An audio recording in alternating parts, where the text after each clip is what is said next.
I've been sitting on my ass, dosing up on virtual crack for far too long. I posted the last video just, this morning, but it's now time that I should be doing my addiction, but it's the rollover point, but that somehow convinced me, because I was out of energy and everything, to just come up here and start a new turn. This is, well, set of rounds, whatever they want to call it. Very briefly, what's happened in this era is, let's see, Austria and France went to war over Savoy, and it kind of resulted in a stalemate, which was bad for both countries, but worse for France because they started a war and everything. Austria got pulled in because it was within imperial boundaries. Turkey went to war with Venice and got very little out of it, just getting Crete. And the rest of the countries, I think, were mainly at peace, trying to deal with the after effects of the wars that ended the first stage, or era. At the end of the last turn, though, Reformation-type events sort of fired off. The Reformation itself didn't fire off in Austria. What we had was Henry VIII has declared his own church, and that is the only Protestant existence on the board that's real Protestant. I mean, by real Protestant, I mean, the government and everything supporting it. I'm sure these diverse faith tokens in Bohemia and whatnot, the Hussites are sort of Protestants, right? Just pre-Lutheran. And likewise, the movements over here with diverse faiths in the Low Countries and a little bit of northern France are probably, your real either Lutherans or more likely Calvinists or whatever. Doesn't seem like much has caught on, though, over there. When I say real Protestants, what I mean is ones where, it's considered the primary faith. But it's not in England. It's just the faith that Henry VIII is promoting. And he's probably promoting his own brand, like Anglicanism, really. He's really kind of promoting a brand where he's the head of the church, and that's the only important thing in play. Anyway, that's what we got so far. We're at the beginning of the turn, and this turn we're doing things kind of more logically or more in alignment, which is we're starting with the draw cards phase at the beginning of a turn instead of going through the setup. So in 1.0 video, it was about setting up the game and going through those mechanisms. Well, a lot of that operation actually happens at the beginning of each other turn. Prior to this, I've been doing it at the end of the previous turn, which really doesn't make sense. So now we're doing it here, and I think we agreed to do that on the first phase. Anyway, we have a new set of cards. Let's get these out of the way. I still didn't straighten these out. And 3 more events. A plague. Plague is one of the kind of generic events, could be stuck in anywhere. In this case, though, it is second era, because the card is. And this is it's something we've seen before, where basically area's valuation goes down. The person who draws it doesn't get a whole lot of bonuses. And you got a few events happening there. Cardinal dies, etc. Okay. Barbarossa, the Corsair. This is not a Turkish event, I don't think. This is a B-style event. So this is going to add unrest to 3 towns owned by Christian realms adjacent to sea zones in the Med, basically. The targeted player gains a claim. Targeted players gain a claim in Algiers or Tunisia. Place a pirate in Genoa or Adriatic Sea. If your realm is Muslim, you may pay a military, a diplomatic, and $6 to gain 2 cubes in either Algiers or Tunisia, and gain vassalage of all NPR provinces there, and appoint Heredin as an admiral. Okay. Interesting. Probably not of great interest to anyone except the Turks, but anyone else can pull it if they're afraid the Turks are going to target them and target someone else with it. So, you know, it's not completely without. And Carpathian Principalities, Transylvania submission. So this is kind of why Transylvania and Wallachia are probably not part of the power play that's coming up. You'll see there's a power play in the Balkans and then Moldavia, but this part of the Balkans is being left out. If both you and one or more opponents have units or tokens adjacent to Transylvania, you can pay 2 diplomacy to gain vassalage on Hunyad and Torda. The 2 towns in Transylvania, part of Hungary. Replacing any existing whatever. And subjugate Wallachia. I don't remember what this means. Oh, attrition.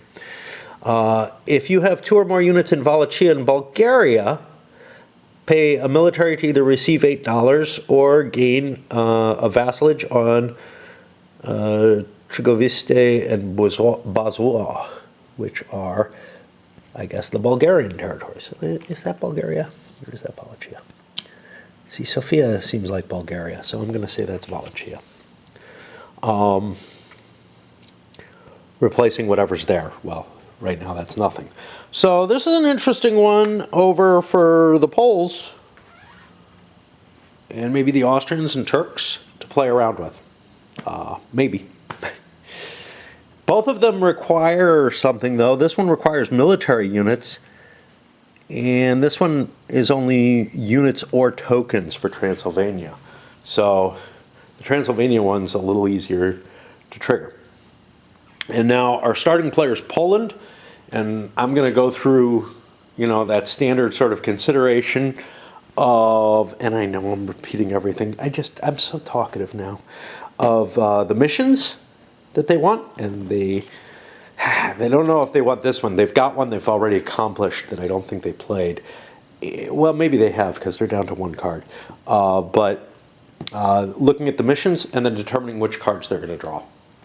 Interestingly, a Polish mission that I thought wouldn't be available, Break the Rus, is. Its owner vassalized 8 or more provinces adjacent to Moscow and Ryazan. I can actually probably manage that. No, I can only get 5. I would have to go up into Novgorod and, yeah, okay. May actually be a problem because just looking to see if there's anything that absolutely... So there's a couple here that require 3B. 3B is dominate the Baltic. I can do that. There's nothing that absolutely requires 3A. Some other pathway can get me there. But that's a mission that I don't have because that eastern map is not in play yet. Unless somebody breaks out and decides to be there, and then I have to figure out all kind of special rules to handle transition of that sort. So my plans didn't work. Physically, I was not feeling up to continuing. And then the clan event that's going on ate up most of my time. But basically, I was too fucking tired and also kind of too ill feeling to play out what I was doing. So today, now it's Wednesday, I come up and I noticed something that troubled me. One of those cubes was sitting in here. That should have been cleared already. If I don't do something like that, it makes me worry. Okay, it's no big deal. It didn't affect anything itself, but it makes me worry about what else have I been fucking up, you know, that I just don't notice. When I make little errors, it means I'm probably making more. I picked my options. Reincorporate Mazovia, probably not going to be able to do that, but I think I might be able to vassalize Bohemia, which gets me 3 provinces. Is that it? Shit. Make that 4. Make that 4. And one of them's a double. Yeah. I might be able to do that with a little bit of effort. None of the other goals were really within reach. If I get that and I get enough cubes out there, I might be able to do the Lithuania thing, but I also might be able to do Mazovia before that. I drew for cards and took a lot of I took two, that's what I have in my hand. I took two diplomacy and one administrative. I'm going to use the administrative, probably not for the money. The money's not really that valuable to me, and also I don't have the skills for it, but I can boost my cube production, maybe. You should compare him, see if he's going to die, or at least get sick. It might not be worth holding a card for somebody who's going to get sick. I actually held this new alliance, and I see that does not align well. So, although I'll take the spy network, which is what I threw away. Something I don't tend to think along, and that feels completely gamey to me, but hey, that guy's older, that's all it means, or sickly already, or whatever. I didn't want the spy network. I had actually been kind of impressed with the thinking that I had made, which was, oh, I'll keep the new alliance because I might want to use that for its effect. We don't know what's going to happen, and I don't want to pre-calculate everything. That sucks. Ooh, we also have this thing to think about. But anyway, I was thinking along those lines. But again, I'm looking at putting this guy in as an advisor rather than using the card. I certainly don't need another spy network. I probably don't need the one I have. When I assign the piece to do this, I can do it now. It's no harm. Mediterranean supremacy. I have Crete and Cyprus both in my hands. So, and in fact, doing it now saves me paying the costs. So I gain a light ship and a claim in Naples or Sicily. I don't know where the light ship goes. I'm going to just stick it out here in the Eastern Med. I don't think it has to be in Naples or Sicily. I own Naples, so I definitely don't need that. So we'll claim Sicily. And we get 2 points for that. And this should wrap this way, I think. I don't know. Because if it's sitting over, here's the thing, on a bump, these might not be too distinguishable, so I might make the mistake of going in the wrong way, but here, it's pretty damn obvious where I am. But on the other hand, just for ease, snaking the track kind of makes sense too. I don't know. All right, let me get rid of that, and I will have to make my decisions. And I don't know why I'm still on camera. The goal is to stabilize their realm. They're not in great shape right now. That's going to require military cubes. Great, I have a lot. Army interventions in a couple of places. Okay, that's going to kind of be obnoxious. I don't think I can pursue my combat goals, but safeguard Anatolia requires diplomacy and whatnot. I had a vague thought that I could do that, but not too much. Balkan foothold. I'm going to head in that direction. I don't know if I'm going to declare war on anyone. I drew 2 administrative cards and then went for a diplomacy. Not really too thrilled. A new alliance, remove 2 cubes, add 2 cubes, then a few in the NPR. You can gain an alliance. That'll help me move because alliance goes to vassalization. So I may want to hold that even though I don't have a whole hell of a lot of cubes. Man of the Cloth, this is the one I really want. That's going to allow me to spend and convert an area's religion. Now, if I clear Greece, that's probably my biggest impact that I can do, or if I gain a new territory, but worst comes to worst, I can do it to Cyprus and turn that Muslim, and that'll be helpful. The old military reforms I have kicking around, I'm generating good military points. Screw that, I'm just going to throw it away. I don't want to keep doing it, and I don't want to pay for it. I'm not great in money. Harbor refugees. This gives me a possible king. I haven't gone exploring, even though I can. I'm one of 2 countries that can go exploring. So, gosh.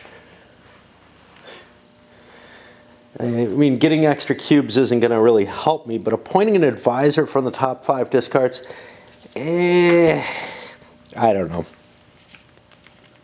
I mean, $2 and a cube. Is it worth it to get more cubes? You know, I'm already aiming for probably more cubes there, so I'm going to throw these both away. Learning to hold cards less and less.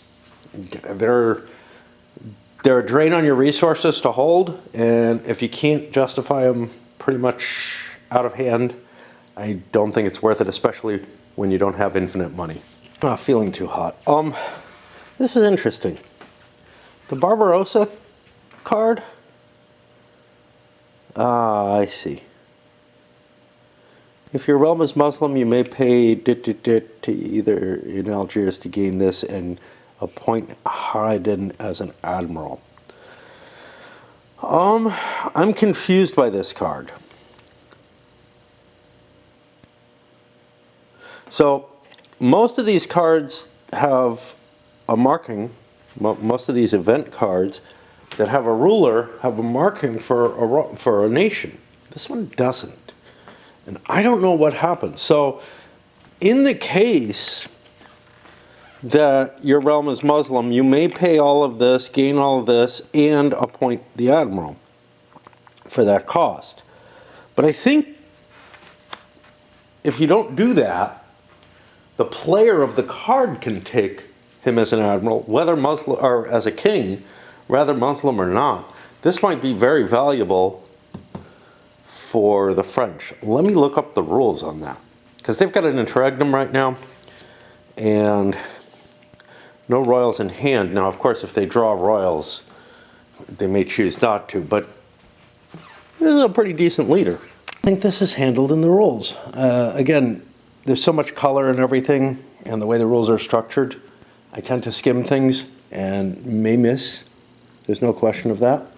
But I look at event, and we head down here.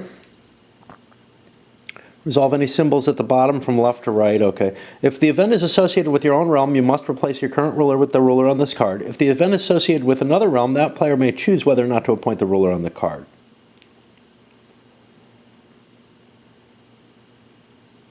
Nothing in there seems to apply that guy who has ruler stats, right?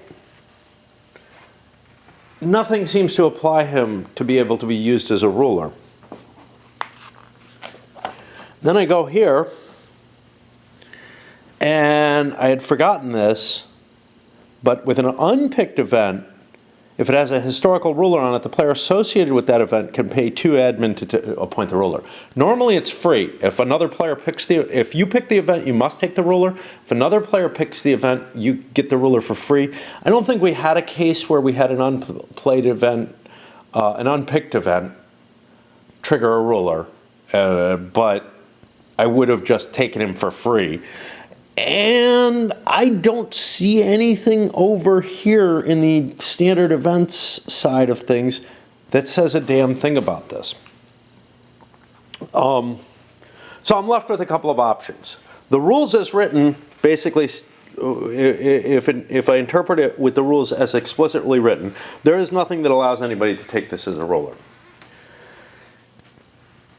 I'm tempted to let him be your new ruler if you pick this card and the event itself doesn't get him assigned as an admiral. You know. But if you pay the thing and take him as an admiral, you don't get him as your ruler. So that is a tempting event for the French without a king, for whatever it's worth. Of course, there may be a French king in here. I'm wondering where Francis is, for example. Who did we just lose?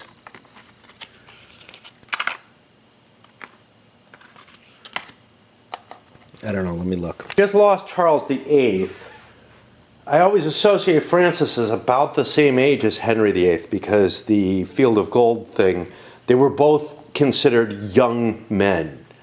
Francis may be younger though, and they may have like a little bit younger, not a hell of a lot.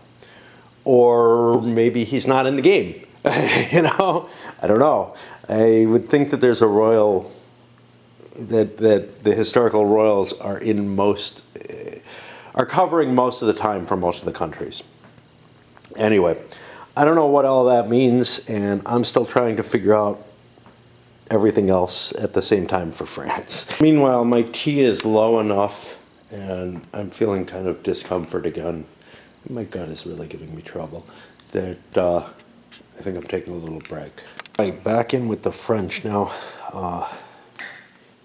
They got problems. Their country also is in a situation, maybe not as bad as Spain, but still pretty troubled with the religious and the revolts. Actually, I got four towns in revolt, so I'm going to have to build an army and do stuff. I don't see many of these cards being too useful, although I might want to keep something to up my cubes. I changed my goals to a French naval power because I'm not going to be able to declare war. I don't have the cubes to do much of anything. I do have some military cubes built up. I have cash. I could actually build the Navy and maybe even get the 3 heavy ships here. So right now I have 2 light ships, 3 light ships. So I need to buy 1 light ship. 3 heavy ships is like $30 though. That's a huge expense. And what is the payoff over here? A couple of cubes, obviously plus the victory points and whatever, but I'm not seeing, my big focus is going to be to deal with the rebellions that I'm facing. I'm not seeing much use to these cards except maybe as advisors. I'm also not seeing much use to cards I draw except, hey, I'd like a king, man. So what I'm going to draw for is all military, I think. Well, let me look through the decks, see what the distribution is, because there might be some things that are helpful that are not military. And if the distribution of kings is approximately equivalent, I won't have to prioritize military. King right away, and that kind of obviates the need to prioritize Barbarossa. He's not a great king, though. Decided to hold these 3. I've got a decent queen to put in place. Not at all bad. And I don't have to pay the cost to do that, but I can't do it right now, which means I have to pay for the card. Possible as an advisor, but also of interest. It allows me to do explore actions.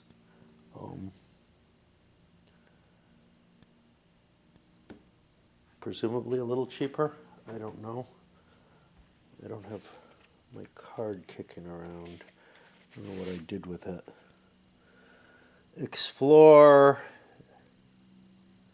It's not a military action. Oh, what explore is? Explore is a generic action, so a peace and a military. A diplomacy and a military. This would allow me to do it a little cheaper in cubes from my hand, but at the cost of putting this out. Yeah, not too interesting. I don't know. Do I want it or not? Letter of marque. Place a pirate and optionally remove one. Yeah, I think I actually want this, and I don't have a lot of other use for my diplomacy cubes, except spying. Development is always good, but I'm planning on it as an advisor, I think. Random interlude time before I get to Spain. Because, if I'm not going to whine about my life, I might as well say something that's useless to all of you. This doesn't feel right.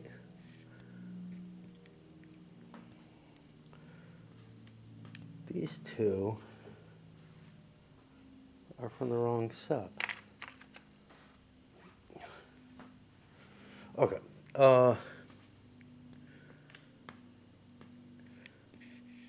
I catch myself recently using the word obviate a lot, during this video series at least. It's not a word that I use commonly. And it's not like I just ran across it and said, oh, that's the word I want. It's more to do with I reached for a word at one point, and that's the one that came out to satisfy, whatever lexical needs I had at the time. And once I used it a couple of times, it's kind of gotten burned into my brain, and I'm using it more and more, and it disturbs me. Like, and in fact, when I do feel myself about to say it, I'm often trying to reach and say, is there something else? Is there a synonym I can use that fits easily? And just nothing comes to mind. Um, you know, unnecessitates. You know, I don't know. I don't know.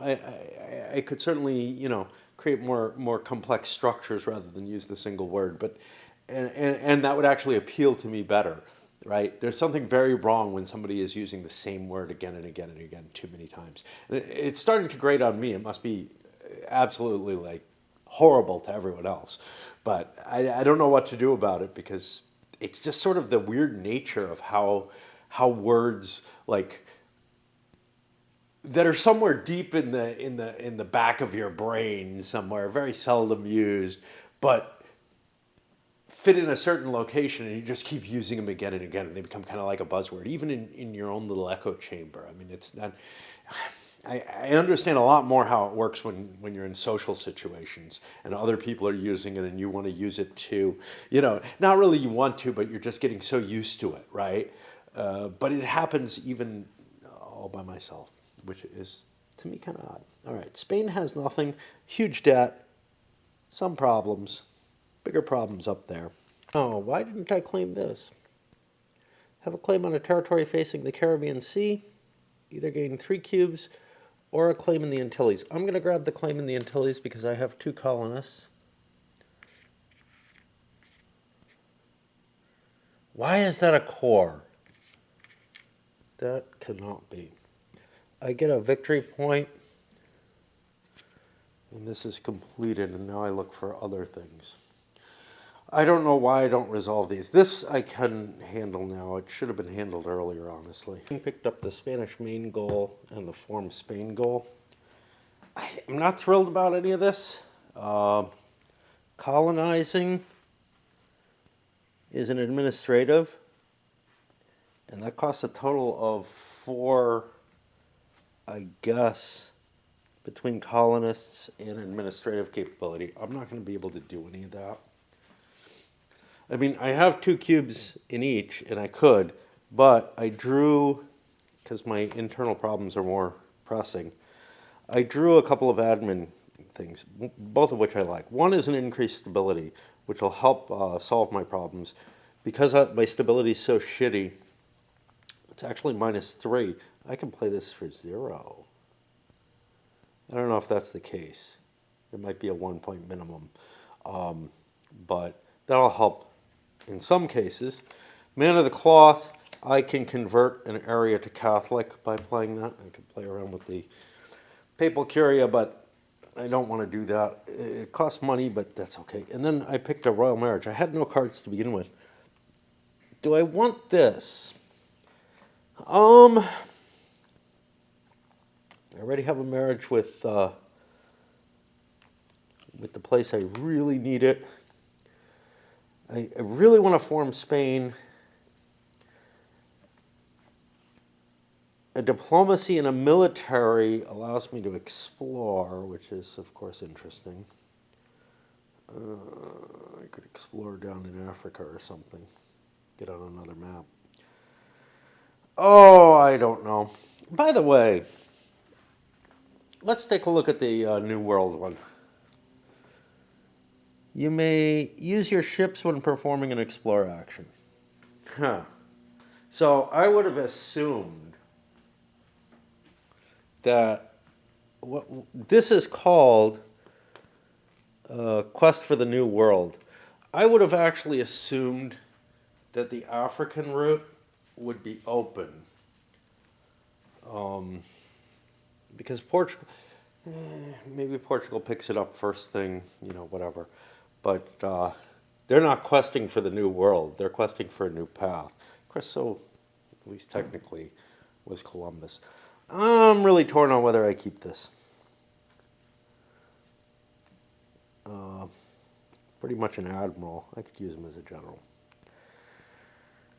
That cube, I might want to be investing cubes into Aragon and its vassal, well, its possessions, because I certainly don't want this for the royal marriage. I don't want this. Okay. And I don't have much money, so that's fine. I say this, but I'm feeling worn out again. I don't know why, but I'm going to leave the big decision up to England. I'm just having trouble playing today, and I'm spending the day not only on my addiction, which I can run up and down the stairs to do, and we're going to lose our clan fight, pretty sure, so I'm not investing. I'm investing in it, but not too much. I'm just like maintaining state, and because we have a lot of people who are not. We have a couple of people who are just stars, and I'm not one of them. I was in my old clan, and then a fair number of people, maybe another 3 or 4, like me, who are putting up really good numbers, and then a bunch of people who are putting up their minimum, and then about 5 or 6 people who are not even meeting that. and we're facing a group that's beaten us by a fair amount. Not a huge amount. It would be reachable if everybody put in. I mean, we would have surpassed them if everybody put in their minimum, but whatever. Anyway, I feel fatigued, and I don't know if it's the mental side of things. I almost feel physically fatigued from being up here doing this. Little buddy's sunning himself out there. I put some seeds out for him, scared him away, but he came back down. Really nice. One of the things, I would bring my wife up every time when I saw the squirrels about being interesting or whatever. Got no one to show things to anymore. That's kind of an important part of my life. Sharing what I've seen or bringing someone to see something. I don't know. None of it matters to me, really, which is weird. I can only live vicariously, which may be why I do videos. The English kept their same missions. Monetarily, they're in great shape. They're a little iffy in terms of, they don't have the religion of their country, and I'm not sure that I can really concentrate on these things too well without dealing with the religious issues and whatnot. But I decided to draw an administrative card and got a central authority, drew a diplomacy card, hoping to work towards this, got something that's not really useful, and drew another central authority. I don't really want the central authorities. They're not terrible. Maybe I'll play one. I got decent cubes. It cost me 2 administrative cubes and $2 to play the card. And then it would cost me 2 administrative cubes to increase stability. That's the same cost in cubes plus the cost of the card in cash to get the first increased stability. But then they become only 3 each. So I'll keep one of these. Counter-espionage, I'm really not worried about anybody fucking with me. I've got, unless somebody is going to go to war with me, and there's very little reason now, I've got the lowest victory points. I'm just not worried. And I'm not going to hold a second one of these. Is in an interesting state. I have a central authority. The only thing that's really applicable to that is the increased stability. I don't have a lot of administrative capability here under good old Emperor Brody. I'm feeling like it's going to be almost impossible for me to do my missions. I'm looking at future missions and everything, and they're feeling worse and worse. I do have some problems with religion, which I want to deal with, so I'll probably pick an administrative card. And I've kind of got diplomatic cards that I want. I don't have enough cubes to handle them both, but I could use subjugate to power things up and maybe actually get Hungary. That'll put me on a collision course with the Turks, there's no doubt about that. but, you know, Turkey doesn't look like they're in, I don't know, they're in better shape than Austria.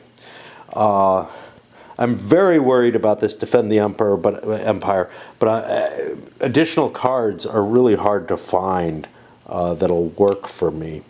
If I look, I've got 1A and 1B here, and those are the only ones that I've triggered. I looked at these. So, restore religious unity. I don't think I can do that.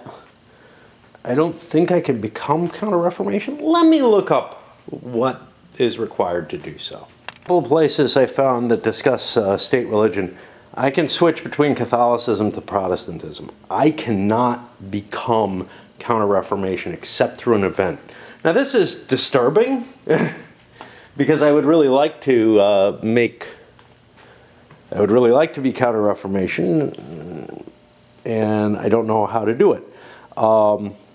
But, you know,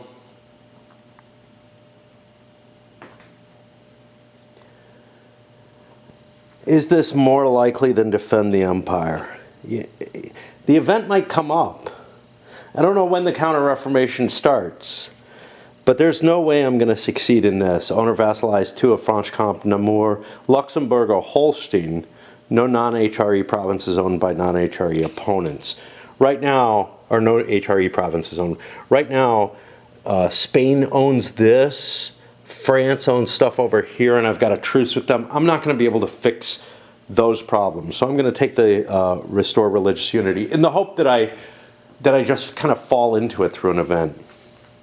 The others, Iron Crown of Italy, well, that requires a 1C. 1C is the one that I didn't get yet.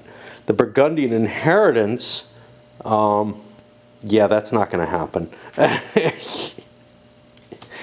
And then others require 2 or higher, and I don't have any 2s that I've triggered yet. So this is probably the best chance of things that I can get. I had to do a quick double take. In terms of cards, you know, I've got my diplomatic cards that I kind of want, so what else do I go for? And I'm kind of tending towards draw a lot of admin cards and hope for the best, even though I don't have the cubes to do much. Man of the Church will let me fix Austria's expanded trade zone. No.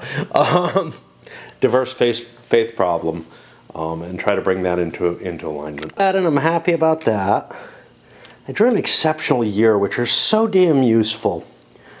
And I could actually do a reorg of realignment. I'm going to get rid of this central authority. Even though it has a king. Is my king going to die? I don't know. Exceptional year allows me to deal with some unrest. I don't think I have any. I have a rebellion, which I have to deal with. But it also gives me a pile of money. Is my administration good enough? It's not. Screw this, man. Let's just spend $6. Drawn the man of the church, but I had drawn the exceptional year, and I thought about actually stopping at the exceptional year, saying, "Hey, that's great. That'll help me." Why did I not want to play the exceptional year? Why did I not want to hold on to that? Oh, because my ruler's not good enough. Yeah, I could have stuffed an advisor in or something and made it work. But, you know, too many cards to play a card isn't really worth it. That's going to put us at the beginning of the action rounds and ready to go. You know, I was thinking the way I'm doing this draw cards phase, it feels almost like the beginning, the beginning of each turn, and maybe more than that, in the old EU, which is to say, you roll up some events in the old EU, you figure out what's going to happen. Some of them are, you know, things that are going to be triggered, which feel a lot like the cards out here. Some of them are things that just happen immediately. And then you kind of align what your plans are for the entire turn, right? And most of that is just recorded on the spreadsheet, and it works just fine, and you don't have to do anything funky to fix that. Some of them, you might have something you have to do. I'm trying to think what. I mean, the rest of the stuff is really just military, right? Or exploration that you're going to do in the main heart of the turn. So what kind of gets skewed here is I approach this part of the game the way I did that. With that, I would sit down with one country's spreadsheet, work it, and finish it off, and then go do something else and come back and work it, come back and do something else. With the military rounds, which I equate kind of with a time around the board conceptually, I would spend, you know, I would play one or more military rounds, and, you know, depending on how exciting things are, sometimes not much is happening, and I'm just moving a couple of pieces on exploration missions, and everybody else is kind of at peace. In fact, this game feels more warlike than the other EU so far. I know somebody was bringing up, it feels like you need the bots to make, you know, to make the wars happen that would happen otherwise. I sure don't feel like that. I feel like I've blundered into a couple of wars that I really shouldn't have if I was clever, but, you know, because the thing is, without events or something driving a war, the desire is kind of, yeah, let me just improve my own stuff, maybe go to war with a minor or something, but I'm not gonna clash with another major power because there's too much risk involved in that, right? It's dangerous enough hitting a minor. Well, that is definitely true in any multiplayer game, and you could make the argument that, you know, that the games don't play right. They don't match history because people can evaluate their situation and say, you know, 30 years war is coming and I'm going to pay a huge penalty for not participating, but I'm not in a position to screw it. I'm going to ignore it and take my penalty, which can sometimes be a really, really good plan in terms of as a player goal. Sometimes you get dragged into a war that you don't want to be in, though. Somebody has, you know, casus belli against you, and they're set up to do it, and they want to fight you, and you have no choice in the matter. But yeah, some of the wars that I've blundered into here have more to do with me not really understanding what's happening. So like France attacking Savoy. Yeah, I don't know if I would have done that if I had thought about the fact that Austria was going to come in and defend Savoy, right?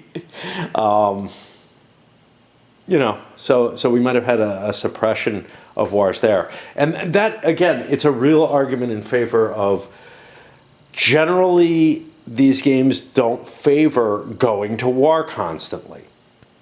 EU, the exception to that is Turkey. Turkey loves to go to war. In this, I'm kind of playing it that way and finding out maybe it's not so true.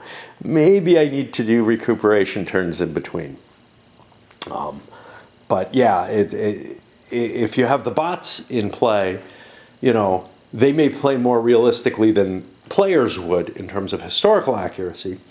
But in terms of matching the experience that a group of 6 players would have, I feel like the bots would actually break that. The best they can do is play as well as, you know, a kind of my determination would be. There might be some exceptions. They might not make a mistake like I did or whatever. But yeah, I think in terms of trying to capture the experience of the 6-player game, this is the way to do it.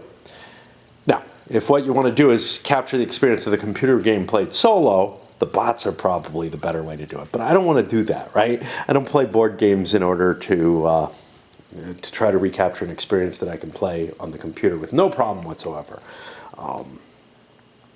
I'm more interested in the interplayer interactions and whatnot. There's a little too many inters in there. Anyway, the net effect of it all is I'm taking a break. Probably a fairly long one. Of course, I forgot to say the thing that was kind of important to it all, which is, so that pre-planning phase that happens at the beginning of the old EU, that kind of aligns with this. It's heavier than this, but I play it kind of the same way. Maybe I do 2 countries in a row instead of 1. Every now and then I'll do that with the old EU, or at least I used to. Maybe I'm less energetic now. But the problem is that the pulse by pulse playing, because it interleaves so many of the factors from that, I end up playing kind of the same way. You know, I can come up and play 1, 2, 3 countries maybe. It's hard for me to go completely around the table. It just really is. And these things need to all be over here. Anyway, Excelsior. Easy expansion isn't usually this easy. Poland is looking at the Carpathian Principalities, Transylvanian submission flavor. If both you and one or more opponents have units or tokens adjacent to Transylvania, I have tokens. I don't know if cubes are tokens. That's the problem. But the Turks definitely have tokens. Pay 2 peace. Got it. To gain a vassal on Hunyad and Torda, replacing any existing locations. Those are these two. I grabbed some stuff from Hungary and nobody cares. Now, Hungary shouldn't exist at this point, right? This is post, no, I can't remember. I can't remember the name of the battle. I should. I used to remember it, but my brain is no longer what it was. But yeah, this seems like a great choice to give me some territory. Sure, it cost me some diplomacy. Diplomacy maybe I had planned to use on my subjugate card. But yeah, we'll take advantage of it. This may prevent us from taking Lithuania or Bohemia, one of those two. Bohemia is a 2, 3, 4, 5 cube area with an additional cube here in Silesia, I believe. So yeah, we're not going to get that unless we do a reorg.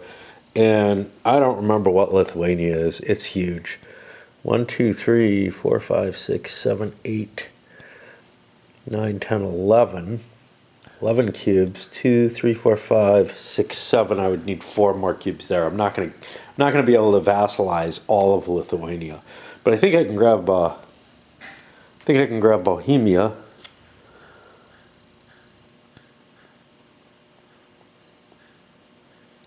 Maybe. I don't know. And this is an attrition effect as well. Let's drop some cash over here. Boy, I whirled around fast. I bet you that felt real good. To those of you watching, I'm sorry about it. Let's see. I know it's an attrition effect. I don't remember the specifics. And this is one thing you do have to look, or at least if you're me, you have to look this up regularly. Now, in the old EU, I admit at the beginning of the turn when I roll up my events, I would have to look up all the specific events, no question. That's harder than reading a little card, but they were richer in some cases. But also some of the more generic stuff, which is like these symbols. But I'm working with one little booklet during that entire period, right? You know, I'm rolling the events and checking them, rolling and checking. And then I move on and I don't have to worry about that again unless I forget what a specific event does during the course of play. Until later on when they get, you know, resolved during peace or whatever. All PRs that are at war, except for you, nobody's at war. Must remove a land unit as a casualty. Nobody's at war. And this is, again, a little weird. It's like, you know, I cleared the attrition. It's a gamey feature, right? I cleared the attrition before I went to war. Take it how you like. I don't know how I feel about it. And what is our next one? The Shadow Kingdom. Lombardy and central Italy leave the Holy Roman Empire. The emperor can gain 2 prestige and place vassalage on all independent Milanese core provinces. You gain 2 military and must add 3 unrest and 3 rebels to Lombardy. Let them go. The emperor loses 2 prestige and 2 imperial power. You gain 1. Now, I believe this is baked in, right? This the 2 points you're losing for here are not in addition. There, and I remember there being a rule about this. I'm not 100% sure which way it went, but I think it went in this direction. That the card actually is already accounting for those provinces leaving. And whoever plays this gains a peace marker. Now, this one is more valuable to anyone, the top one, because it gives you 2 cubes instead of 1, right? But it might be particularly valuable to the Austrians to have that. And this also comes with Ferdinand I of Austria, who was Charles V's heir. And I don't think we're doing anything else there. I'm going to pause. I'm playing Raid. I wanted to run up and do a little bit of this, but not necessarily up and down the stairs all the time. I'm going to investigate some of what just happened, right? The Poles, had they, been looking over there, had they had everything in their head that's going on in the game. And it's hard to do. That's the whole thing. Like, I look at these, I gotta look at those, I gotta remember all kinds of different things. Gotta remember these, the ones that I haven't picked. What cards that I don't have from the deck that I'm learning what they do, and can expect. I think knowing what these decks are like is probably a good idea. They're your action cards. You kind of have to know what they feel like.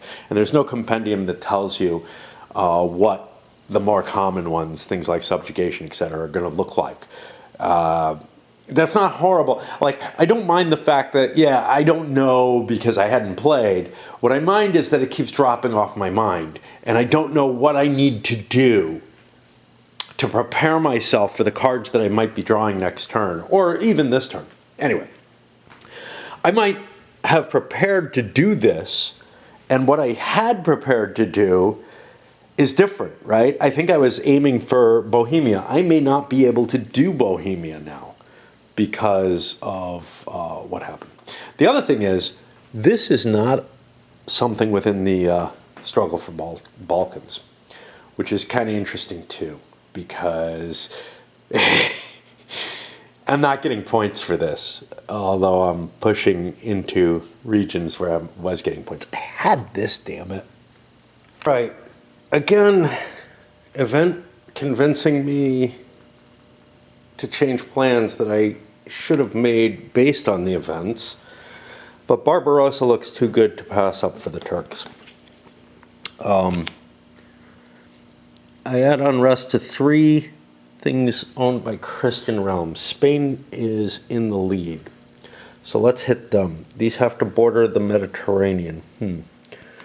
There's 1, 2. That's all I get for Spain. It's got to be owned by, which means I guess my other one's going to hit the Austrians here.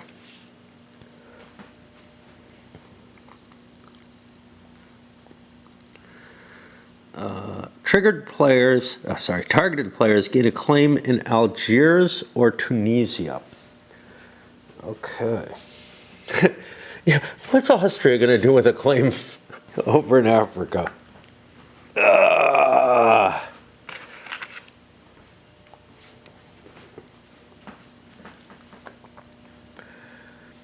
Algiers or Tunisia? Spain has to go first because they're in order. We'll take this one. The Austrians will take the claim in Tunisia because whatever, it's closer. Place a pirate in Genoa or the Adriatic Sea. This was the money from what? Oh, this is money from the event.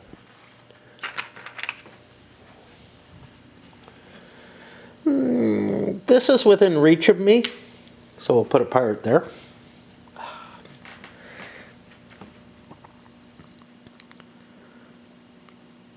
If your realm is Muslim, it is.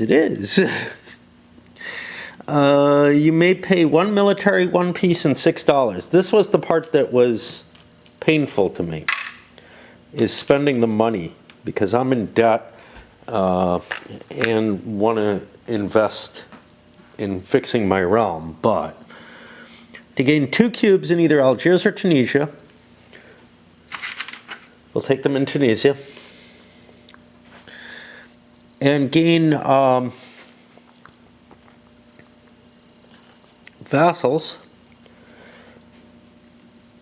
in all NPR provinces there. Not, oh, you know, Algiers is worth more. We'll do it in Algiers, because these are NPR.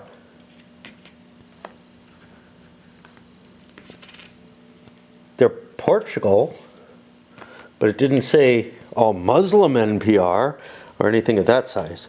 So Algiers is going to rightly become mine, and that is a powerful switch. Okay, and I can appoint Herodin as my admiral, and luckily for me, I actually have a fleet. I could create a fleet to do that, but yeah, this was a pretty awesome card. That generates, I forgot to move the Poles, and now the Turks have taken an event. Money!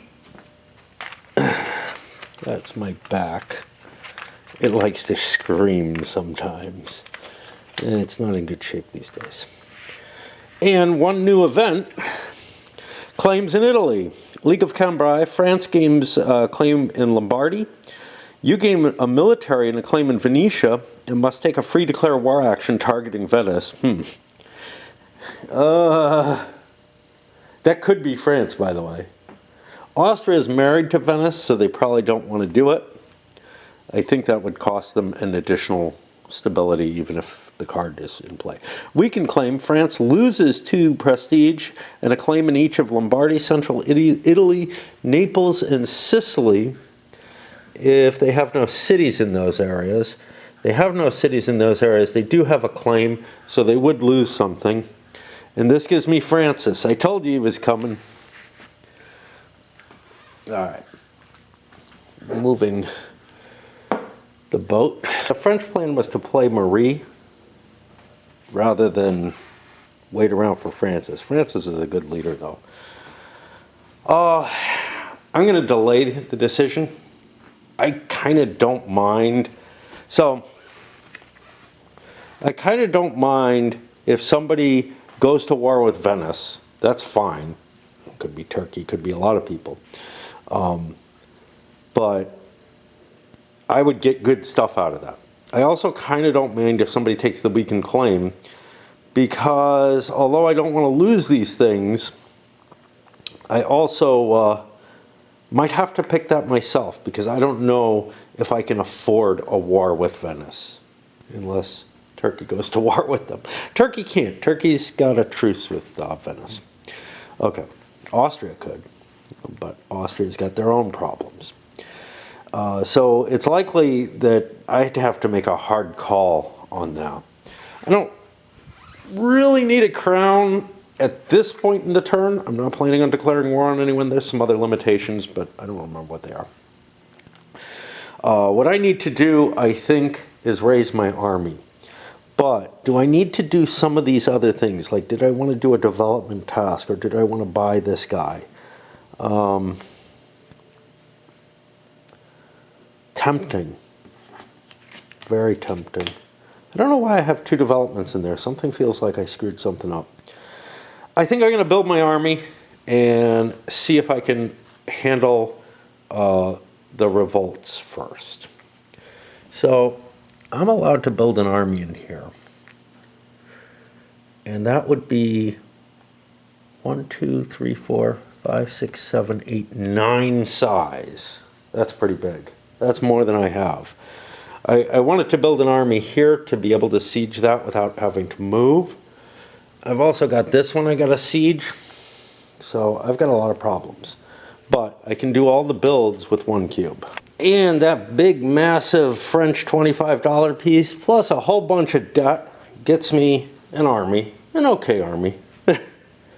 One that should suffice. But the biggie is a couple of heavy ships and another light ship. Oh, did I need another light ship? I need 4 more light ships. I think I only had 2. Okay, more debt. Screwed up.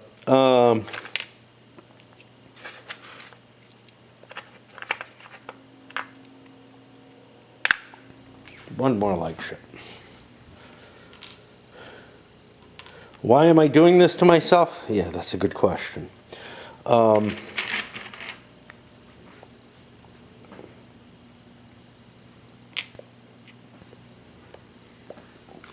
Well, I resolved this. That gets me a point. This may not be worth it, right?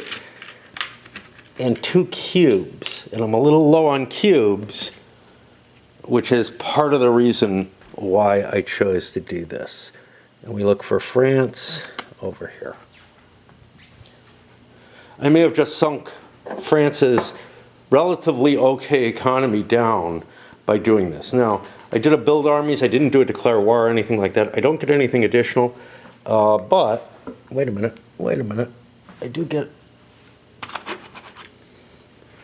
an army here, which gets to fight a battle. I have no general. Do I want to just appoint her? No, she's not a general.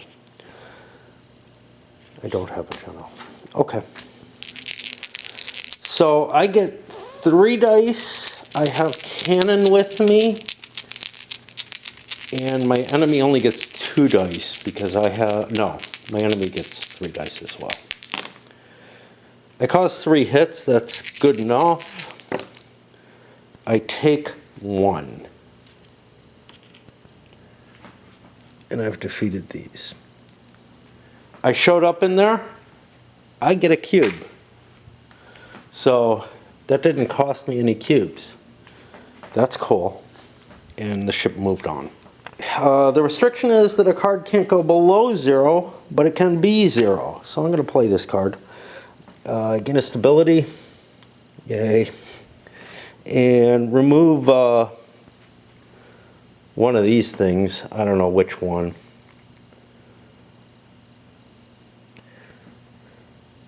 This one is going to be hard to recover. Okay. And that's it. England is convinced by the threat of the French Navy to build their own. They wanted to build an army anyway. And there's kind of a, well, if I'm spending a cube, and I hope I spent one. Yeah, I must have. So I built a couple of heavy ships and 4 light ships. Wait a minute.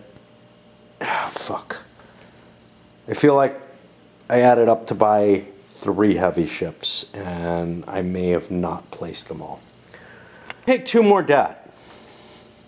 Like, this was the intention, to get myself the Grand Fleet. But again, I think that's pushing the debt limits too high, and I'm going to hold off on that. But I succeed in the Admiralty chart. And that gives me 2 cubes, giving me more action. And I can appoint either an advisor or an admiral for free from my hand. I'm not going to be able to play the central authority, so I am going to replace the sickly Pierre with Johannes. Okay, the Austrians are also going to fire off an event. They're going to fire off the Shadow Kingdom.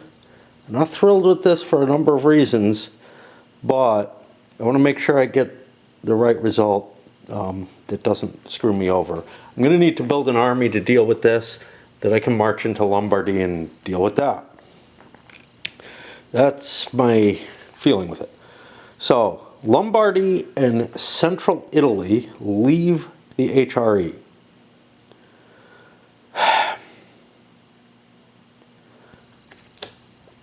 I think they're gone, but I don't pay a price unless because the event bakes it in, right? Now, I'm going to choose the part of the event that they don't really leave. Now, let's find these. This is, so central Italy is this. It's both sides of this. It includes the papal areas. And Lombardy's over here. Okay. This isn't just, you know,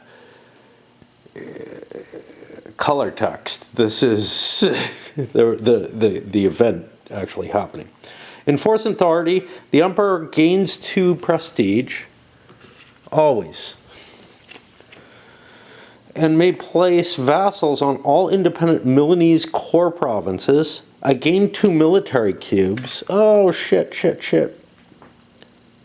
I can get rid of one off of a diplomatic area. This, I think, is over here. Kind of don't want to lose that. Worried about losing other things. I'm going to get rid of the Bavarian Swabian.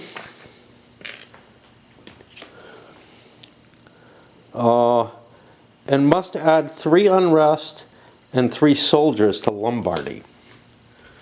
Okay. So I get some vassals. How many?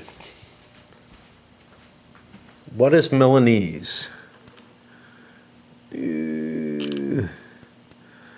Milan is going to be 4 counters. 2 of them in one place. But 3 of them are going to be in an unrest. 3 of the points. The only way I can do this is to make this one 2. I can't create unrest in areas that neither I nor anyone else owns. So that's going to be there. There's going to be a 3-point military thing.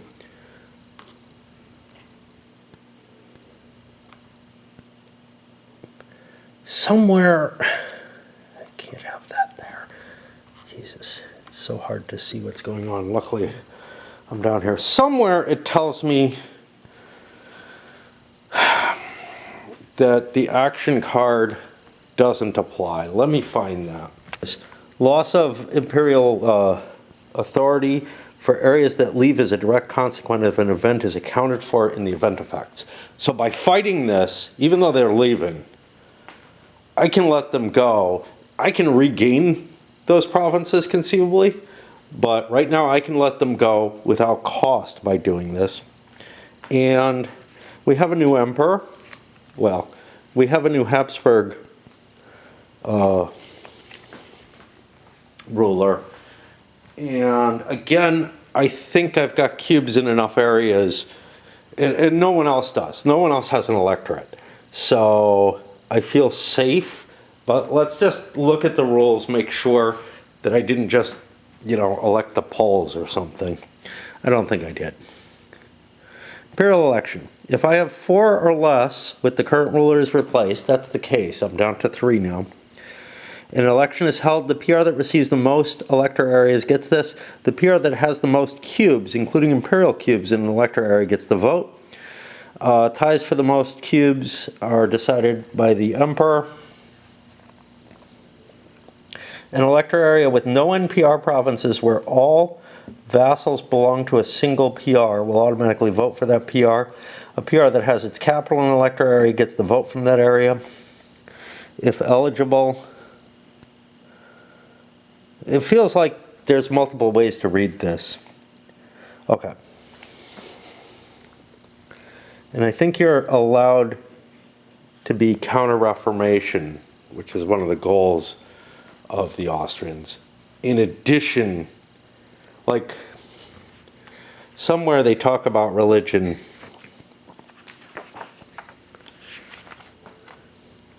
Counter-reform realms and areas are still considered to be Catholic and are affected by all things that fall under the definition of Catholic. So as long as the realm is Catholic, I could still go counter-reformation.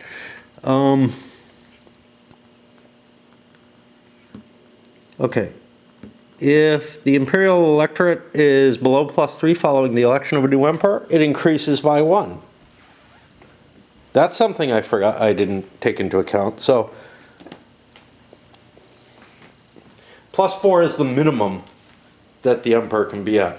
And the other emperor may have died at the +4 range, so this might, one of them. But we do have, there's no one else who has electoral votes.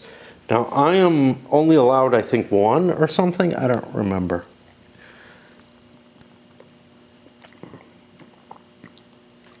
What is it? PR receives votes from the most elector areas with this. An elector area with no NPR provinces, where everything belongs to a PR, will automatically vote for that PR if eligible. A PR that has its capital in an elector area gets the vote from the area if eligible. Otherwise, the elector area does not vote. Okay, this is weird.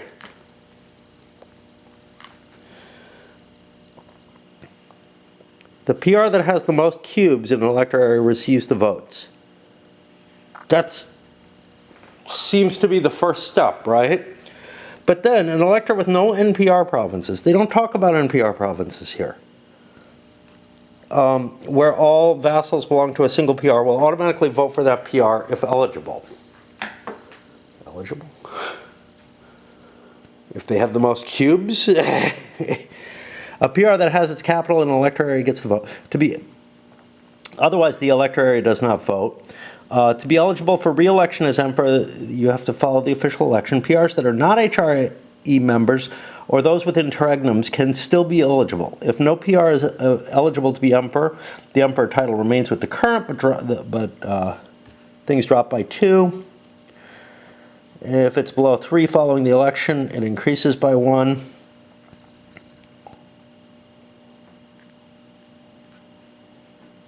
Okay.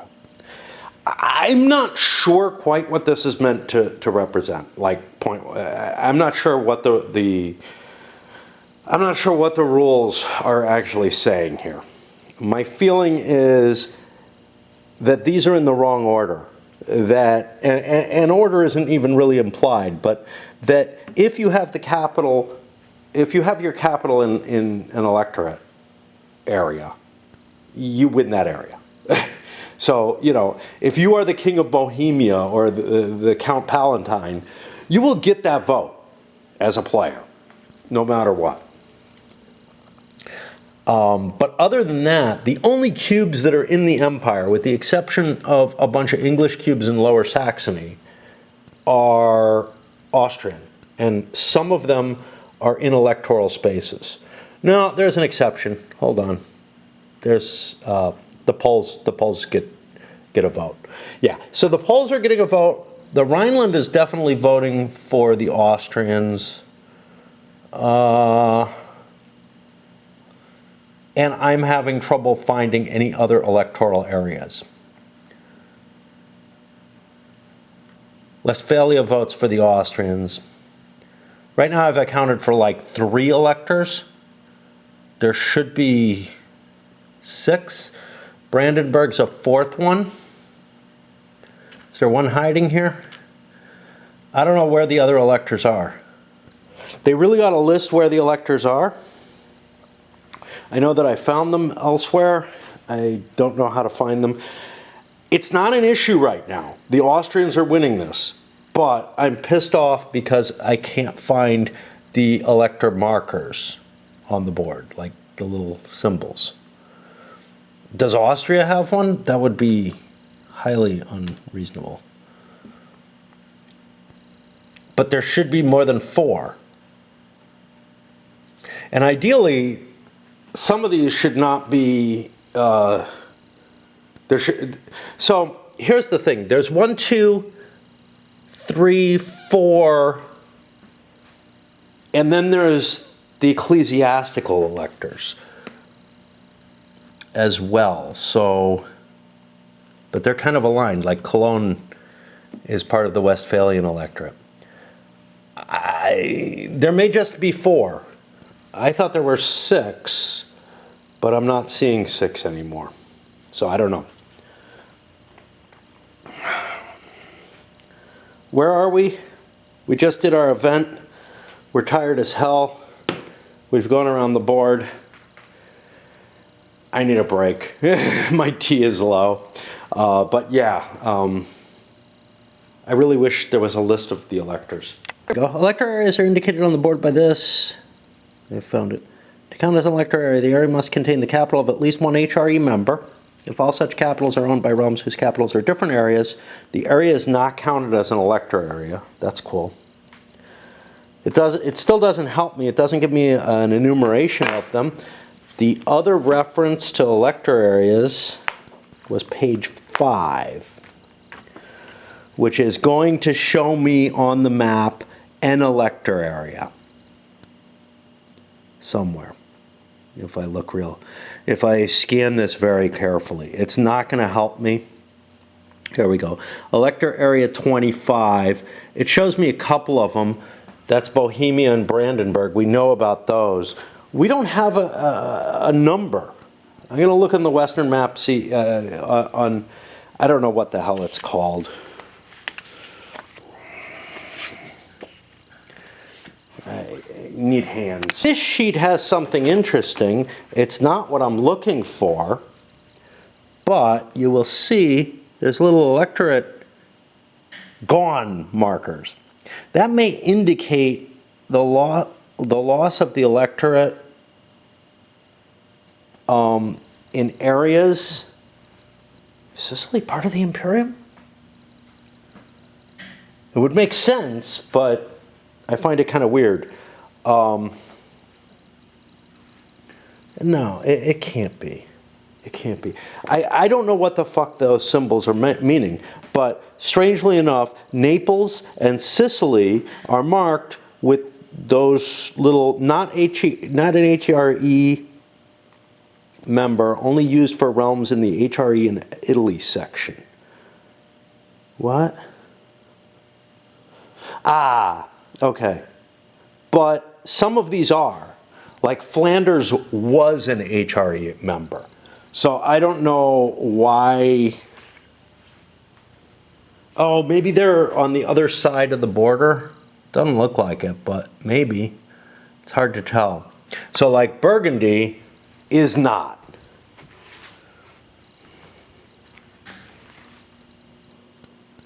Burgundy is not. But Savoy should be, yeah. Okay, so these are by individual realms, individual provinces, or no, realms that are within there. And that doesn't help me. There's nothing that shows me by area which ones have electorates. So I'm saying there's 4 electorates. I feel like there should be votes coming from the ecclesiastical electorates as well, because 3 of them were. There were like 7 electorates. Later. Maybe at this point there's only 6. No, I think we resolved that, right? That that the Brandenburg electorate had already been assigned, and that would have been the 7th one. Not long before the game started. Okay, I'm lost. But Austria, the Austrian king, or the Austrian archduke is elected, and whatever. Of course, I forgot to shift the money and draw a remaining card. This one is Portuguese colonization. Place green Portuguese on 3 of Pernambuco, Bahia, Gold Coast, Angola, Kilwa, Hormuz, and Goa. Is Hormuz already occupied? No. Okay. Then Spanish spice trade disruption. Sorry. Place a pirate in the Indian Ocean and in Alexandria. Exhaust all merchants in one of these nodes. Ooh, nasty. Turkey, be careful, man. Colonial rivalry. Add a couple of unrest to 2 places adjacent to the Portuguese that are placed. That's not an issue. Now this has A and B.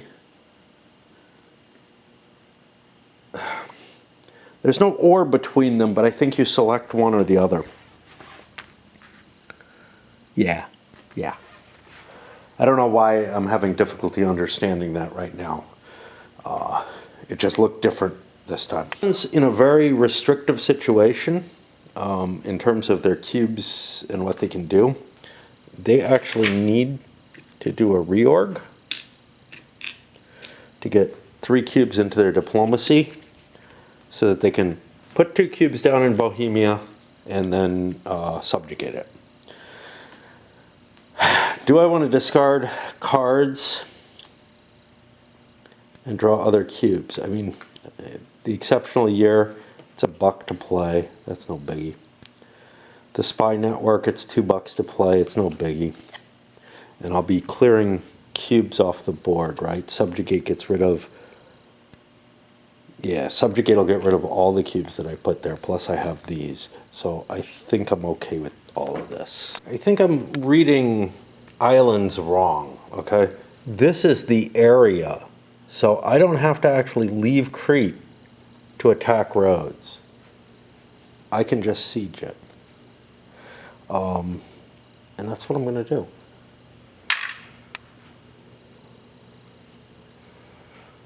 That solves one of my problems pretty quickly.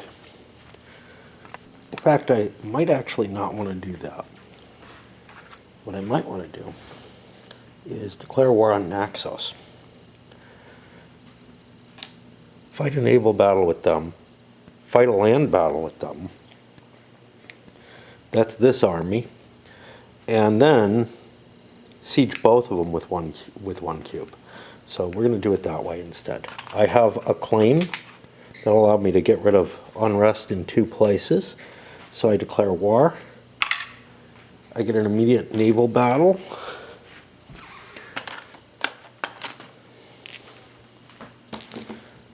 Let's get these in.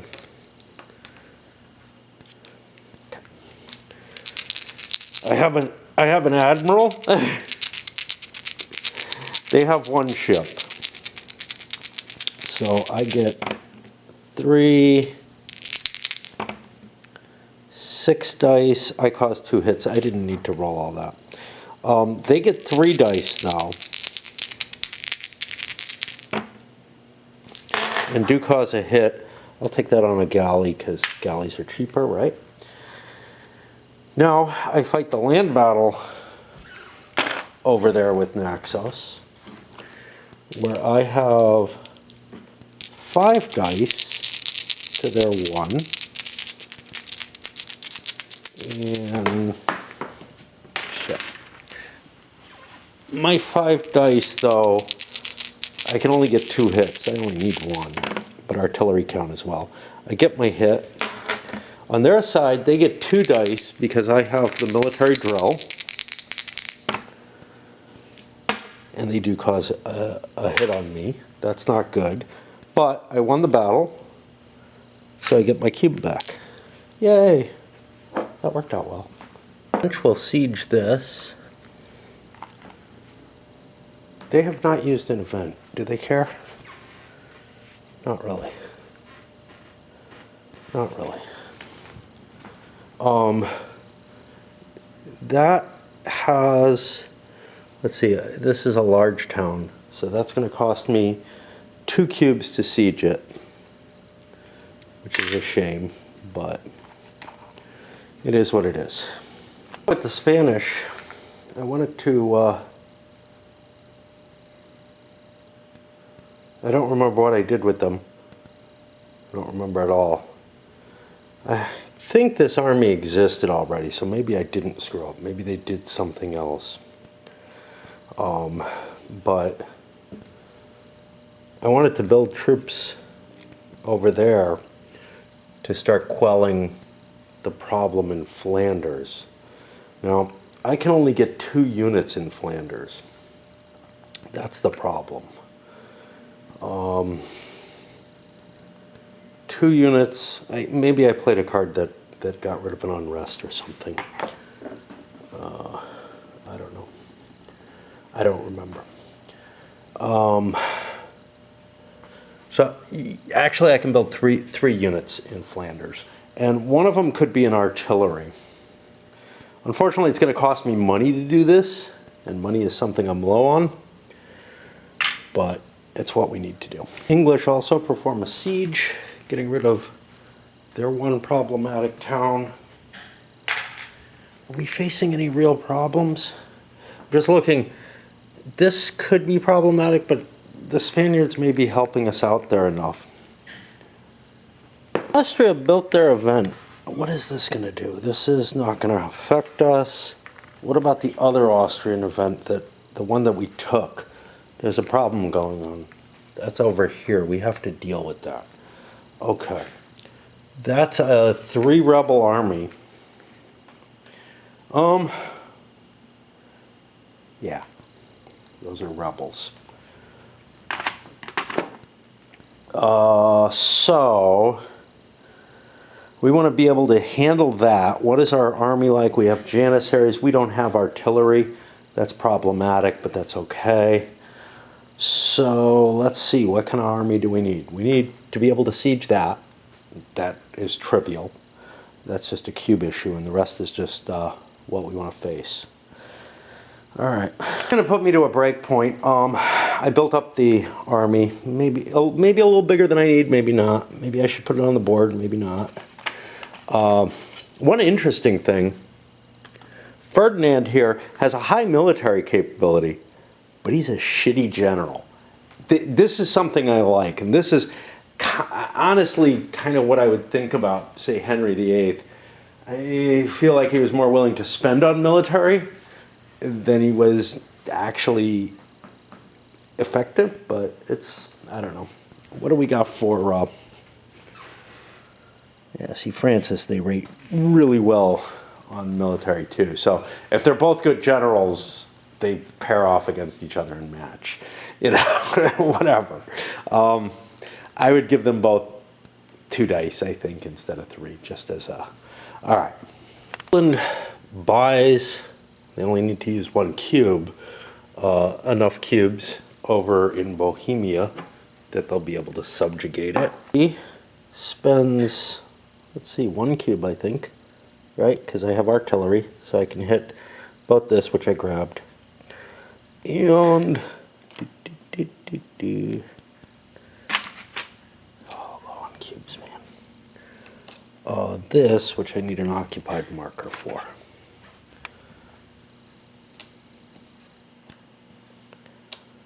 Which means I'll be succeeding in that war. Siege is one of the territories, you know. We're just trying to clear up our issues, but the underlying unrest doesn't just go away. I have an issue here. I just cleared a cube there. I just cleared a cube here.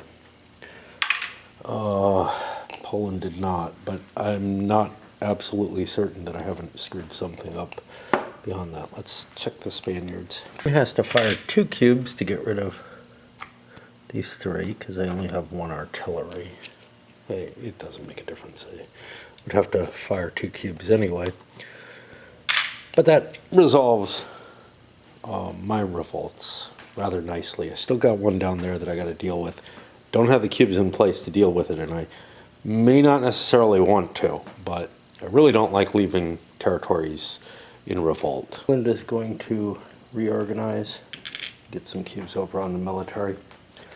I have unrest I have to deal with, and is there anything else I can do now? I can't go for the New World or anything like that, even though Turkey could. Yeah, I don't have that idea. I'm looking at what I'm going to do with my remaining cubes. I mean, some trade, maybe, whatever. I may actually try to smack some of these pirates. They're fucking annoying. I think I spent my cube, but I'm not sure because it doesn't really make sense because there's a cube there. So I think maybe my clumsy fingers moved things around. I think that created an issue. Austria had to clear up their revolt as well. And then they have the problem in Lombardy to deal with. Okay. Did I just fuck up? I don't know. I think I must have, didn't I?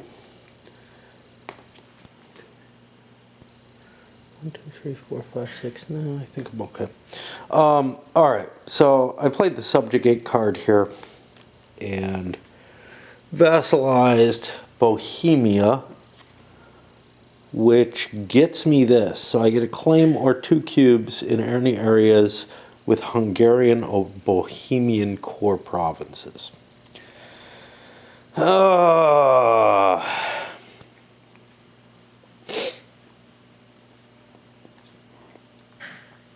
don't know what the answer is there.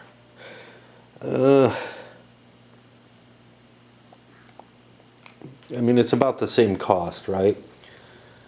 So I'll take the claim because it doesn't take up a resource that I'm as worried about, and I will take that here in the Hungarian plain, or Royal Hungary, sorry, for that.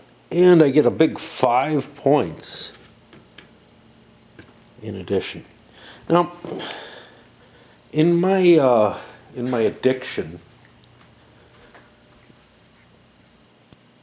where are the Poles?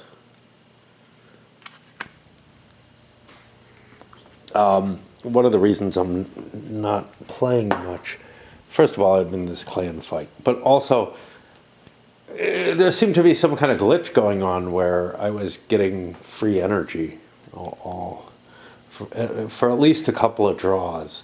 I don't know what happened. I don't know if there was a UI problem and I spent resources that I didn't know I was spending. It felt more like it was just appearing without me touching anything. But now that seems to have stopped. So, plus we lost our clan fight. So, Turkey's next action, they're going to take a naval action and launch an attack on that thing. Now I have 2 ships. Yes, low. We get 3 dice, and there's 1 pirate. But I have an admiral who gives me 3 extra dice. Okay, I wipe out theirs. Do they do anything to us? Yeah, they hit one of ours. Oh well. But that gets rid of the problem. I believe that gets me a cube, but I'm not positive. Like that's the case here. So I get my cube back. More importantly, though, I get to move my army with a transport action and get them into Greece where they can siege an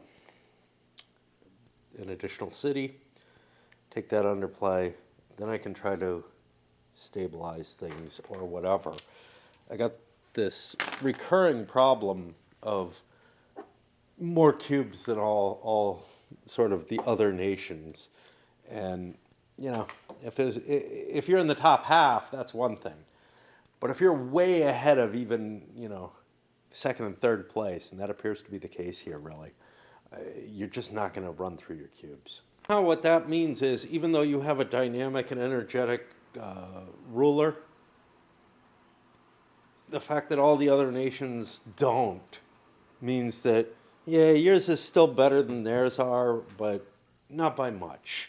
French spend their final military cube to move into place here. I have to reorganize my priorities if I want to actually siege that city and maybe get rid of some of the unrest. I don't have a hell of a lot else planned. Spain does a reorg. I also have the man of the church. I can't do that here, actually, because I don't own all the provinces.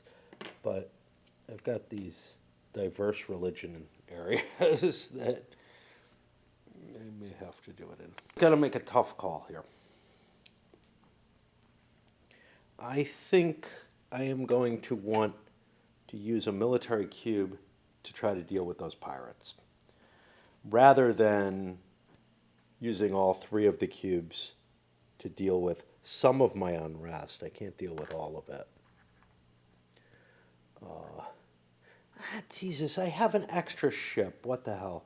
That's what I saw. You know what? I'm getting rid of one of these ships because I had an extra ship that I wasn't counting on. So let's see. A ship would have been worth. I'll have more cash on hand. A ship would have been worth $4.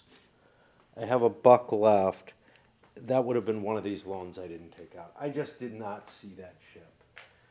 This is one thing that I like about playing solo, right? I would feel unable to ask, especially if I noticed it this late, hey, can I have some mercy here? You know, I fucked up. On the other hand, if somebody else asked it, I would feel obligated to grant it. Okay, so we're going to play a military cube, and we're going to gather our fleet here in the channel. We'll put them together as a fleet so that we can operate them better. And we don't have a navy, an admiral. We find these blue dice again. It's a shorter walk from here than going all the way over there, I think. So we have 2 heavy ships and 2 light ships up against that pirate. Yeah, I don't know where I can roll. I guess over in Russia. All right, we hit the pirate. There's no question there. And it gets a hit on one of ours. We lose a light ship. We defeat the pirate. We get our cube back. Hey, there's a bonus to that, isn't there? And I think that's it. Will play their man of the church and get rid of this diverse faiths. We don't want that. Realized I screwed up with my Spaniards moving the cube over there. Sort of, kind of, maybe. I mean, I need those cubes. I need to be able to resolve the unrest and the religious problems and whatnot. But I was kind of hoping to start colonizing. But, you know, we get some trading posts down there, whatever. We're fine, right? All right, looking at Poland here, they've incorporated Bohemia as a vassal. It is probably diverse faiths. It's hard to tell because everything's such a mess. This is a raw marriage that's kicking around. Okay. Yeah. And I don't have enough. The counters are Catholic on the other side of diverse faith. And between the two, there aren't a lot of them in the game. I guess the thought being that not many provinces would actually turn Catholic throughout the course of the game. But there's a lot of diverse faiths on the board because Protestantism isn't really happening like in sort of the formal, in the sense of like state-based Protestantism. Anyway, like, you know, all the little German states that converted and whatnot, those aren't really turning. Where Protestantism is occurring, it's occurring as within the area where not everyone is Protestant, is basically what it comes down to.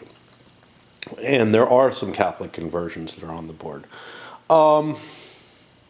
So here's the thing. I think my biggest goal right now, I mean, obviously this is my goal, but my biggest goal would be to grab Lithuania. And I'm not that far, right? And maybe I need a better economy to do it. But this is not Lithuania. 1, 2, 3, 4, 5, 6, 7, 8, 9, 10. 10 provinces that I could take. 10 provinces, and I have, I think, 6 cubes there. 3, 4, 5, 6. I have a cube I don't really need here. That's important. But so I need to get 4 more cubes down. But one of the tricky things is, and I could just do an influence gaining thing, and I actually get free cubes, right? Because I have these special diplomats. All seems like a great idea. But why? Why now?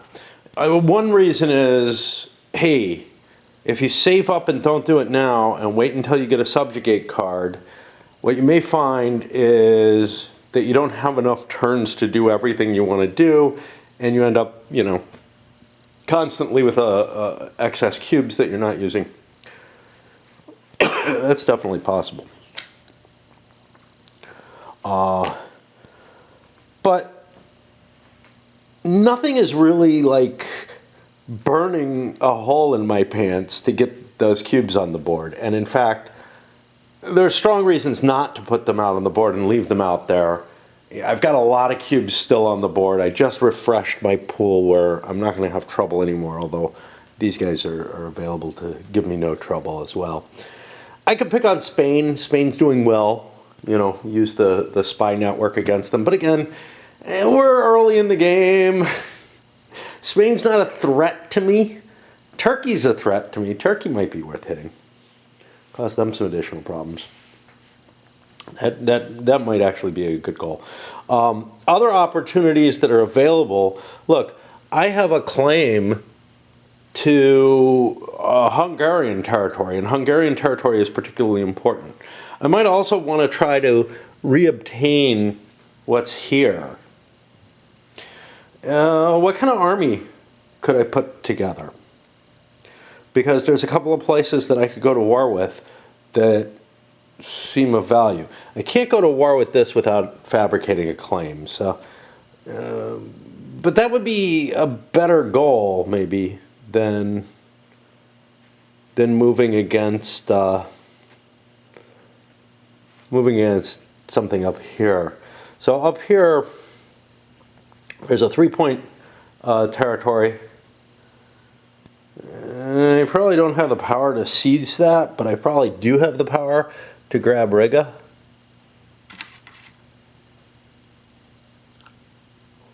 And that would give me a port. A port is important to me.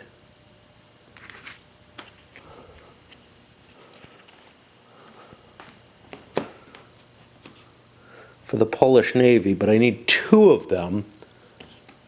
And that's not going to give me 2. That's going to give me 1. And the thing is, Estonia or Livonia would give me 2. Prussia would give me 2, at least 2. Interesting call. I don't know what to do. I don't know whether to establish that claim down here where I want to get points or just pass. And, you know, when given a choice, why not take the easiest of them?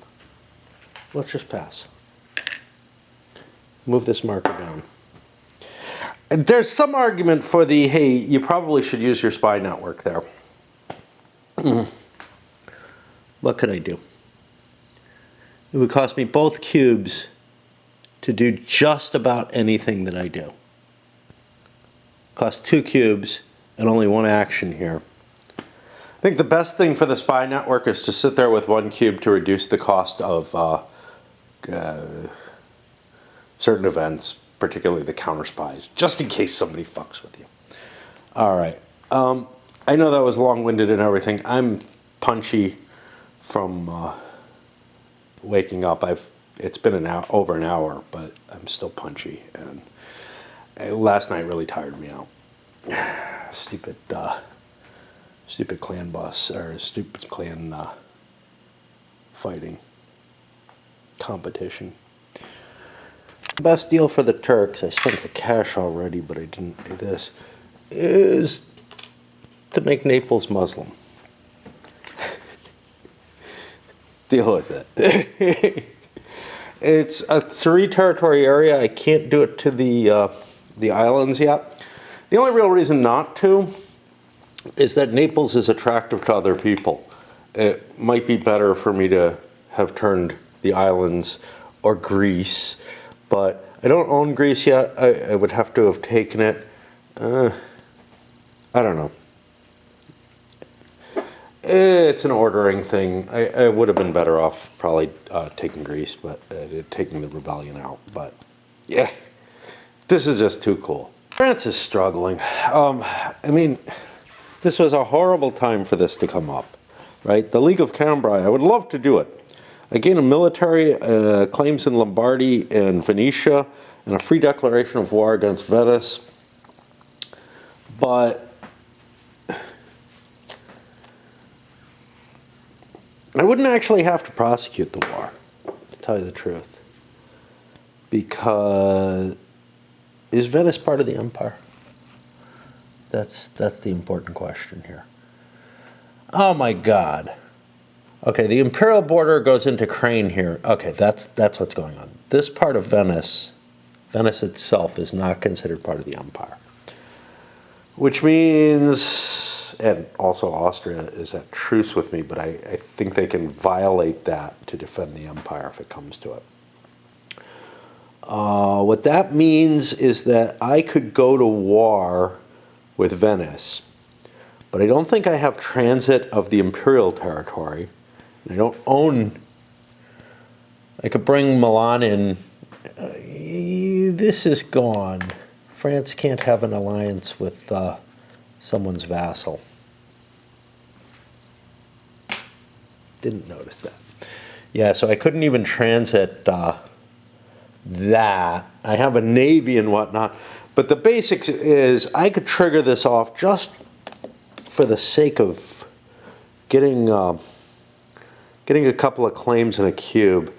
The white piece, I don't think gets rid of the claim. And Venice really can't do a damn thing about me. So this is not as bad an option as it looks, to tell you the truth. Creating the League of Cambrai, it puts me to war with Venice, but it doesn't actually do anything. I don't want the weakened claims to happen. So yeah, I think I'm going to call this out because I didn't realize that Venice can't win the war against me. I get a free declaration of war against them. None of that hurts, except I can't declare war because of the interregnum, and I'm not sure how those interact. It says you must take a free declaration of war. Well, I don't care about the declaration of war. Honestly. Right? So the net effect is the same. If I go to war and there's a white piece, well, there's a prestige cost to the white piece, but there's a prestige cost to me backing down too.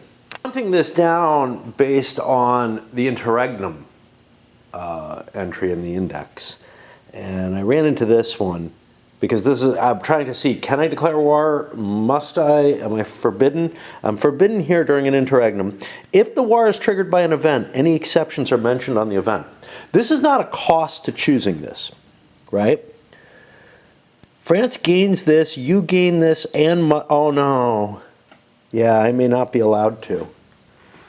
Yeah, I'm guessing I'm not allowed to make that pick until I fix the interregnum. Now, picking that card fixes the interregnum, but so I can do a free minor action. It's Queen Marie. There goes the interregnum. Forgot I had this. I don't know where to put this. It's sort of something that I want to keep available. And now I can fire the event off, catch the money, etc. That generates. France gains claim in Lombardy. I already have one. Screw that, man. Not a big bonus there. I gain a military cube, which is part of why I'm doing this. Is I want an extra cube, but also I want to ensure that the right one happens. I get a claim in Venetia. I get it, not France, right? You get the difference between the two. I am the player of the card, even if I am France. And must take a free declare war action targeting Venice. Now that I have Marie in charge, I'll do so. So now I'm at war with Venice. Austria has a royal marriage, but they don't have anything that gives them an alliance with Venice. And Francis is my new king. And the short-term regent goes away. And we get a new event. I've already dropped the money here. This is the last event. Available. New World beckons. Conquistadors. Pay 2 military to place a claim and declare war on a distant realm adjacent to one of your boobity-doops. Yeah. Too bad I don't have a town. I would be able to extend. And Spain has not played an event yet. However, I can pull that. Recruit up to 4 units at half cost in an army that's in that town's area and move that army to attack that realm if able. The distant realm defends with half its military capability. This is a big deal. Boy, do I wish I had... Shit! I've already done it. I was like, I'll reorganize for that. And again, if I knew what the cards were ahead of time, I could have prepped for that. And you could argue one way or the other. Personally, I like events to be randomized. However, this is a pretty big deal, right? And it kind of hurts that I don't have any way of generating that administrative cube to fire that event off the way I want it to. If I don't take this, other people will just be taking it for no effect. I'm guessing they're not going to do it just to screw Spain, although Spain is towards the lead. Now, I'm going to start forgetting that Turkey, this has already happened, that Turkey's actually in the lead because they're way down here. And I look up there and I'm like, oh, Poland's winning? I have an incongruous situation here. There's some rebels there. I think I built the army last time I was there. We should have done a fight on that. Do I need the extra dice? Maybe not. Mainly I'm hoping not to lose my king. So we'll just roll the fight out. I have 3 dice. I have other advantages. Cannons, yeah, I have a cannon present. I drop them to 2 dice, and that's kind of the important thing. So I get a hit on them, and they get nothing on me. I wiped this out. Does that give me a cube? I think it actually does. I built army. It generated a fight on my turn. I think I'm actually up a cube from that. Just fixing things that I'm at. That means, yeah, I actually screwed up because I shouldn't be where I am, but that's okay.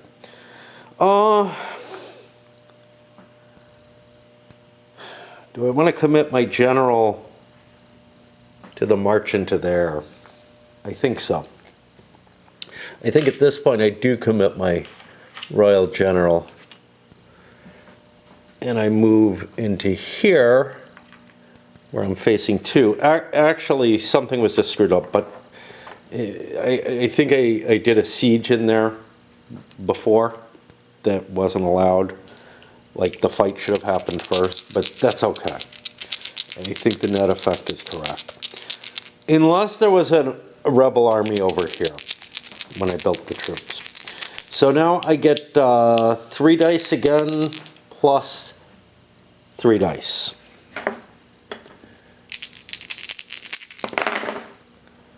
And I hit the shit out of the enemy, and they still only get 2 dice, and they do not get the result that they wanted. And I get my cube back again. Cubes go in, the cubes go out, the cubes, never mind. English did a trade event, and I spent their cube, I believe. They get a lucky draw. Actually, all their draws are things they could use, but they get the English Channel, which is an expanded zone, London, Antwerp, but Liege. So we're looking at 1, 2, 3, 4, 5. Wait. 1, 2, 3, 4, 5, 6 chits. That puts us on the top level, on the top chart. $14 for that trade. Nice. That handles our debt. If we had been wise, we would have done that, although we needed to build the light ships for protecting the trade beforehand. But if we'd been wise, we would have done that maybe before we built the Navy, or had built the larger Navy in the hopes, because we need one more heavy ship to get 5 victory points and a couple of cubes. I think we'll probably spend another military cube to deal with that, although our military cubes really should be used for fixing our problems as well. I don't know, but I wanted to do the trade. And the order I did it in didn't work well, but maybe I wasn't expecting to make that kind of money. Maybe I was expecting to just sort of cut down the debt a little bit. And this is enough that, I don't know, I wouldn't be cutting down the debt if I do it, but it definitely puts a pressure on France if they want the first Grand Fleet. It's got a couple of things they kind of want to do. One is clear up this problem, and I think that's probably the most important. The other is probably subjugate Lorraine, but I think I'll do the military action first. Gets me into there, and we got to get us some dice. Do we want an extra die for Ferdinand? I don't know if it's that big a deal. We're seeing less activity happening on the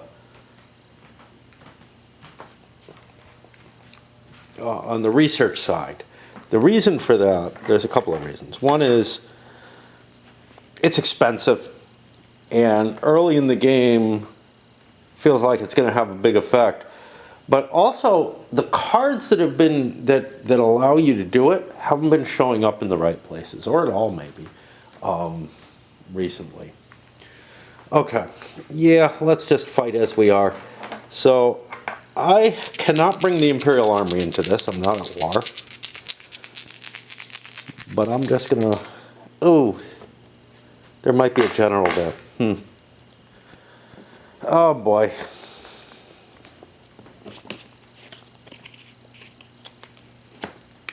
Yeah, I better take the edge of the army, but I don't like... I mean, Ferdinand's good. He's okay. I don't like the idea of losing him. All right. We draw a general. The reason that there might be a general... No, these are rebel troops. I don't know if rebels can have a general. I'll look it up. There should be a mention of this, and this is where the rules go kind of weak. Under battle preparation, at the start of the battle, the attacker has a final chance to take the appoint leader minor action. Then the defender may do the same as a reaction if they're defending one of the areas. Nothing about NPRs being able to do this, who I know can. Where that's going to be handled, or where I know it's handled, is non-player realms, which feels like a stupid place. NPR, each time a player moves into an enemy in NPR.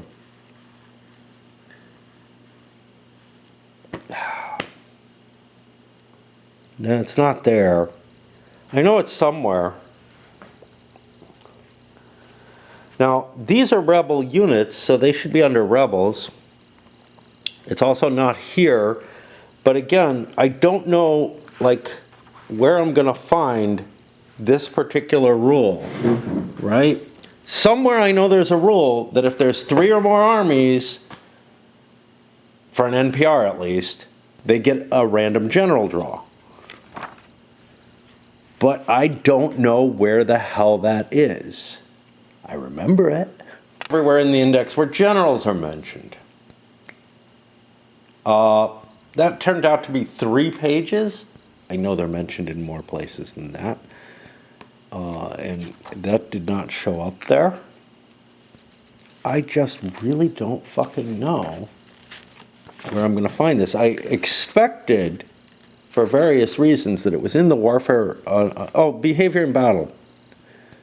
If there are only NPR defenders and they have a total of 3 or more units, draw a card from the top of the military deck. Okay. So these units would be an NPR.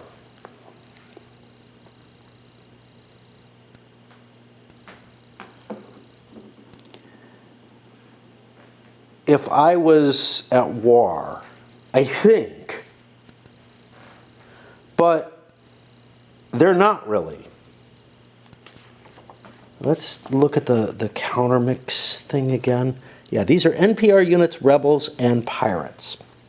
Now, I'm not at war. They're not an NPR. They're a rebellion.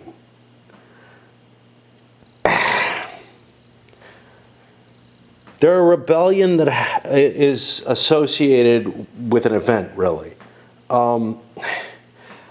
I feel like I'm going to treat rebels exactly the same as NPRs in this case. You could make an argument that, no, those aren't really NPRs, but it's hard to distinguish what these are, okay? There are 3 military units on... So, actually, wait a minute. If it was an NPR, they wouldn't be on the board. The only reason they're on the board is that they're rebels. All right, so I won't draw from that. The fact that there's 3 dice, does that... Yeah, do I want to commit that extra army? I'm really afraid of losing my general. I'm less afraid of losing some troops. Okay, so we will not commit him to the army. And that means I get 3 dice on 5 units with Janissaries. I wipe him out, and he gets 3 dice on 3 units because the Austrians do not have the military drill. They cause only 1 casualty. I would have been safe either way. But I have wiped out the enemy. I get my cube back. I hope I've actually spent my cube to move. I'm assuming I did. If I didn't, I'm fucked. And I move this back to the first player. Now, today, I'm calling it for a while because I'm still tired. Today is Thursday, which means this is sort of the last day before I hit my fallow period of the week in terms of gaming stuff. You know, I might be able to get a little bit in tomorrow, but probably not very much. It's highly unlikely I'll be functional enough on Saturday until very late, whatever. But I'm really just not feeling capable of playing very well. Am I ever? No, but, you know. But the problem with that, of course, is I'm like midway through the turn. I've got a fair, when I say I'm not really capable, I actually feel mentally like I have a fair grasp of the things that are going on right now. But I don't know. I just feel sluggish, like I really don't want to be moving around. Weird thing, and I know there's always these, hey, where are these counters from? Posts. There's a list, and I may post this there. These guys have been sitting on my floor over there for a while. A lot of stuff's on my floor. I don't remember the exact circumstances under which they ended up there, but I had my boxes of counter trays, my boxes of bags of counters over here, and I think they kind of fell out of them. But I have the vague feeling that these are counters that when I got them didn't belong with something. Like they were loose in a game or something that I bought. I'm not absolutely certain of what the circumstances were. They may well have fallen out of a bag. However, I've left them on the floor here for years. You see how often I clean. Literally, because I could not face, what the hell do I do with these? What's up with them? How do I cope with these? I had no answer, and I still have no answer. I have bags of counters that have counters in them that I know are from games I don't have. But usually I can identify where something came from pretty early. And from the moment that these appeared, I have the feeling that I wasn't sure what they were up to. I'm really wondering if my long COVID is coming back, both physical issues that I'm having, but also the brain fog. It's been a long time since, and I don't remember entirely, but this would sort of apply. Anyway. Poland was passed, so I go to Turkey, and I'm having a hard time figuring out what the fuck to do with the Turks, but I can't keep just thinking, so I will take that out. Another French siege. To take that back. France is sitting on a situation that they have to consider. So I got a bunch of diplomacy points. I'm not going to be using them. I'm going to be doing a reorg. The question is whether I go to military to get 2 cubes in military to flip a couple of unrest areas, which is perhaps a good idea. I don't have much to prevent the unrest from being problematic. Or, hey, what does converting an area cost? Because I've got an area that's not Catholic anymore. Converting costs 2 admin and $3. So yeah. So the other direction I would go in would be towards the admin, which would either be converting the area that I've got diverse faiths in. It might be a good idea. That's fairly easy to do compared to how difficult religious problems were to stamp out. It feels a little too easy, maybe. Or go for some kind of development to improve my towns. I'm probably looking more towards stability one way or another. Also fires off a siege in the Low Countries. You know, this may be a mistake, right? Because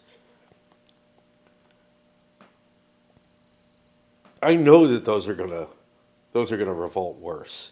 There's another card in there, but I don't know. It's going to cost me 2 more cubes to get rid of all of my rebel cities, and that's sort of what my goal is. And then I actually, after this event, which I probably should take, if I know I'm going to take it, you know? I probably should just take it. Because I don't want somebody stealing that from me. I'm close to the lead, not in the lead. I don't remember which one it was. But I really don't want to lose this. So I'm going to take rush of colonists. I don't think there's a limit on the number of cubes that you can have in here, but there may be. Let me make sure it's not 4. Only page that it's mentioned in the index is here, so all rules pertaining to it must be here. That's how I'm looking at it. Doesn't seem to say anything.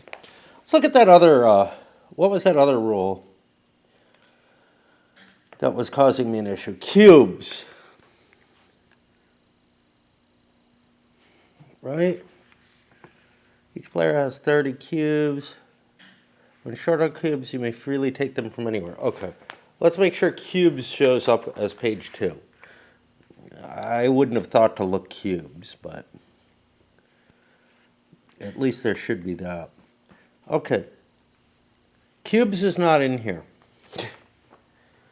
I don't know what would help you find that rule. The one that I missed, well, I remembered reading it at one point or another, certainly, but the one that basically said you could take your cubes from anywhere. It's the only place that says you can take it from anywhere. Somewhere else in the rules, it says that you can take the diplomatic influence ones off the board. But, yeah. Had I looked it up. So, I didn't see anything there. That's no guarantee. I like the index, but it is not sufficient. It's very hard to be sufficient, right? And here's the thing. If I'm looking, there's another game that has a very good index, A World at War. If I'm looking up something in there, I know that everything's going to be kind of localized in the rules. But here they're not. So for example, cubes don't mean anything. Cubes are just cubes, right? I could, if I look up under influence, I might find that one rule that led me to believe that that was the only way. But it's very hard to get grasp into something that's got such abstract commodities kicking around. If I wanted to understand the use of, I don't know, technology points in A World at War, those are very clear. Now, I can do that here by looking for influence or whatever, but the point is cubes don't mean anything. Cubes are just a counter limit that's imposed out of nowhere that applies over many different realms. And while I can make some arguments why it's fair and why it links to, you know, the historical situation reasonably well, it's still it makes it very difficult to write the rules because I've got this commodity that's meaningless. And it is a commodity. It is a limited commodity. It's not money. Money is one thing, you know? It's not towns. It's not diplomatic influence. It's not monarch power. It's all sorts of shit wrapped up into one. Okay, anyway, I don't remember what the fuck I'm looking up. I'm looking for the pirate marker. If I look up pirates, will they come up on page 41? I think so. But if they don't, I'm pissed, right? Yes, they do. I was pretty sure that would. Place a pirate ship into a maritime trade area of your choice. They reduce the trade income. And I thought this allowed me to remove one, too.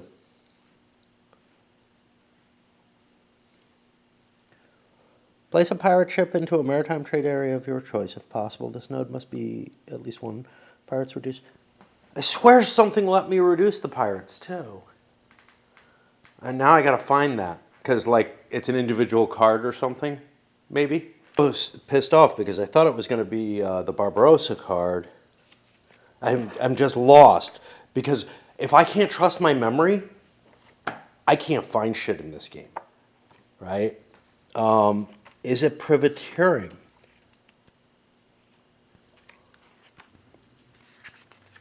But yeah, and I hope that's a military action. But I can't tell you for sure. Shit. That's not here. That's on a card. Naval traditions, right? Letter of marque. Place a pirate and optionally remove another pirate. That's where I found it. Okay. But you see, I can't trust my memory because there are things that feel like memory that aren't. Okay, so whoever played this, Spain, gets to put a pirate ship down. And I look around and I say, you know, Turkey's my problem. Turkey's the biggest problem in the world in the game. They're way ahead. Let's give it to them. And this took a whole hell of a lot to resolve that event card. And I feel stupider, right? I feel stupider for having done it. Because, like, not being able to remember what it was that generated what and shit like that. And when I feel stupider, that may make me stupider, right? It may be contagious. Aside, because I'm running through the chart to try to figure out, hey, what can the English do? Because I have a fair number of cubes, and I don't know what the fuck I want to do. Obviously, military cubes are going to reduce the unrest. I can try for more trade conceivably, but I don't know. And I'm just looking to see, hey, what else can I do? You know, how much do I have to hold? Well,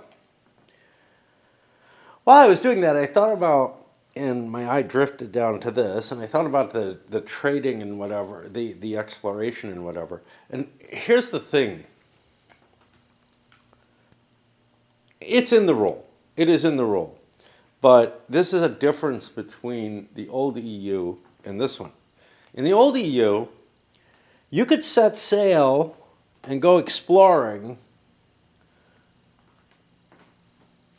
it wasn't like a specific action or anything. You could put a fleet out and try to do it. Now, without an explorer counter, I think the chances were pretty damn low. So at least there's that.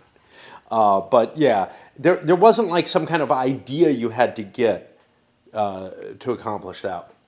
I actually like this result better. The idea that you know you as a nation you're willing to take that risk as opposed to because really Spain and Portugal were taking a concentrated risk towards advancing their goals elsewhere. It's a little less so for England and France as to when and how they made their choices, but you could make an argument those were also government supported expeditions. It wasn't, like SpaceX going out and discovering the new world. But it's all based on personalities in the old EU, which is to say, if you had the right leader, you could do stuff. If you didn't, you couldn't.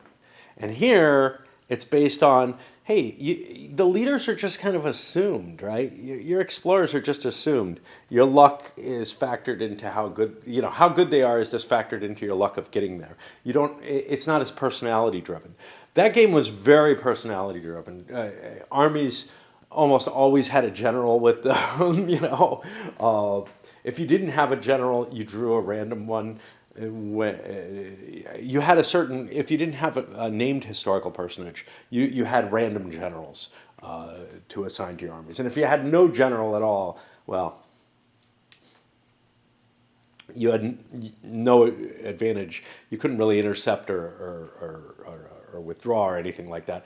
But also, when you entered into battle, you still randomly got a general because they were factored into the combat system in such an integral way. I don't know what I'm saying or why. I just don't feel like trying to figure out what the English need to do. Just getting rid of unrest, firing off all my military cubes. Of course, that makes me something of a target. England is the only person who hasn't used an event yet. Therefore, they're absolutely free to wait as long as they like. Speaking of which, the Spaniards took an event and I forgot to put money down on those. Wondering how the hell Austria has so many military cubes. Well, but I can use them. There is no question about that. Oh, this one I think cost me a second one. I'm not sure. I'm really not sure. It's one town. So I'm going to just say it costs one. Because if it was a large town, it would only cost one. It's not like sieging it. Okay. That moves this on. And I'm done with this time around. And again, I feel too dopey to really play. Plus, it's coming to that time of day when my addiction does the changeover and I have a lot to do all at once. Turkey's going to spend 3 cubes and recover these locations. And you might say to yourself, whoa, you got 3 more cubes. What are you doing? There's more disorder. I'm being clever is what I'm doing.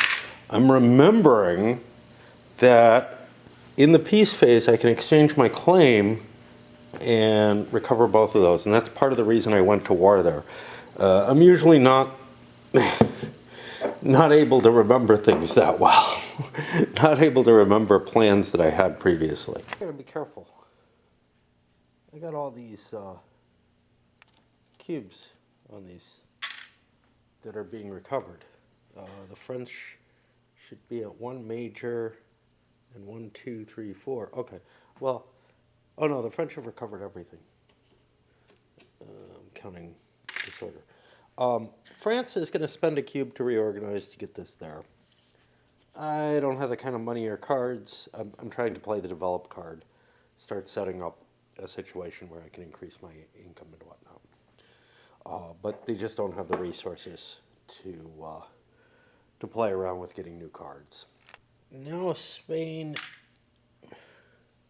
will take care of that siege they wanted to do.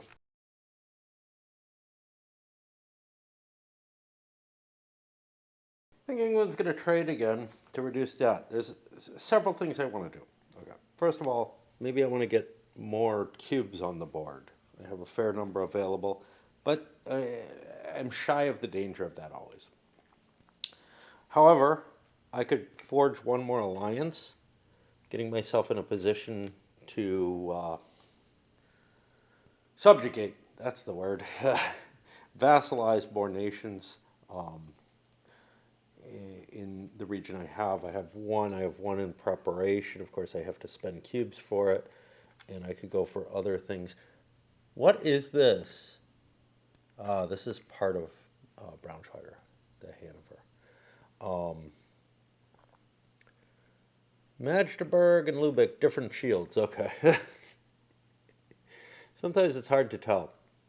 But yeah, most of these look like individual one-shots. I could also play around in the Netherlands, though that looks more dangerous. And I have my cubes in the one area. I have no military capability, so I can't just go to war with them. If I had more military capability, I wouldn't be in rebellion. The other thing I'm thinking about is converting East Anglia. But instead, let's trade, because sinking the debt seems the most important thing. There's a lousy $2 off of it.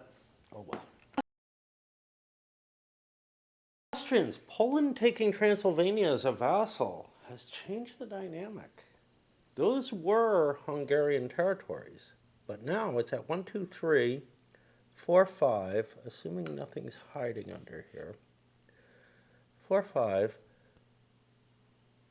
6, and maybe 7, 8. I'm already at 6. My subjugate card would have to discard those 6 plus 2 for the opponent's. Discard cubes equal to the opponent's base tax plus any opponent's cubes. The target base tax plus any opponent's cubes. So 2 cubes and my 1 subjugate card sound like they give me all of Hungary. That seems like a deal. 2 cubes for diplomacy. I don't have special diplomats. I'm not going to spend any more than that. Let's make it... Wait a minute. Influence. I can use money instead of cubes. That's always a good idea. So $3 gets me that. I'm going to actually put another $3 in. Get another cube.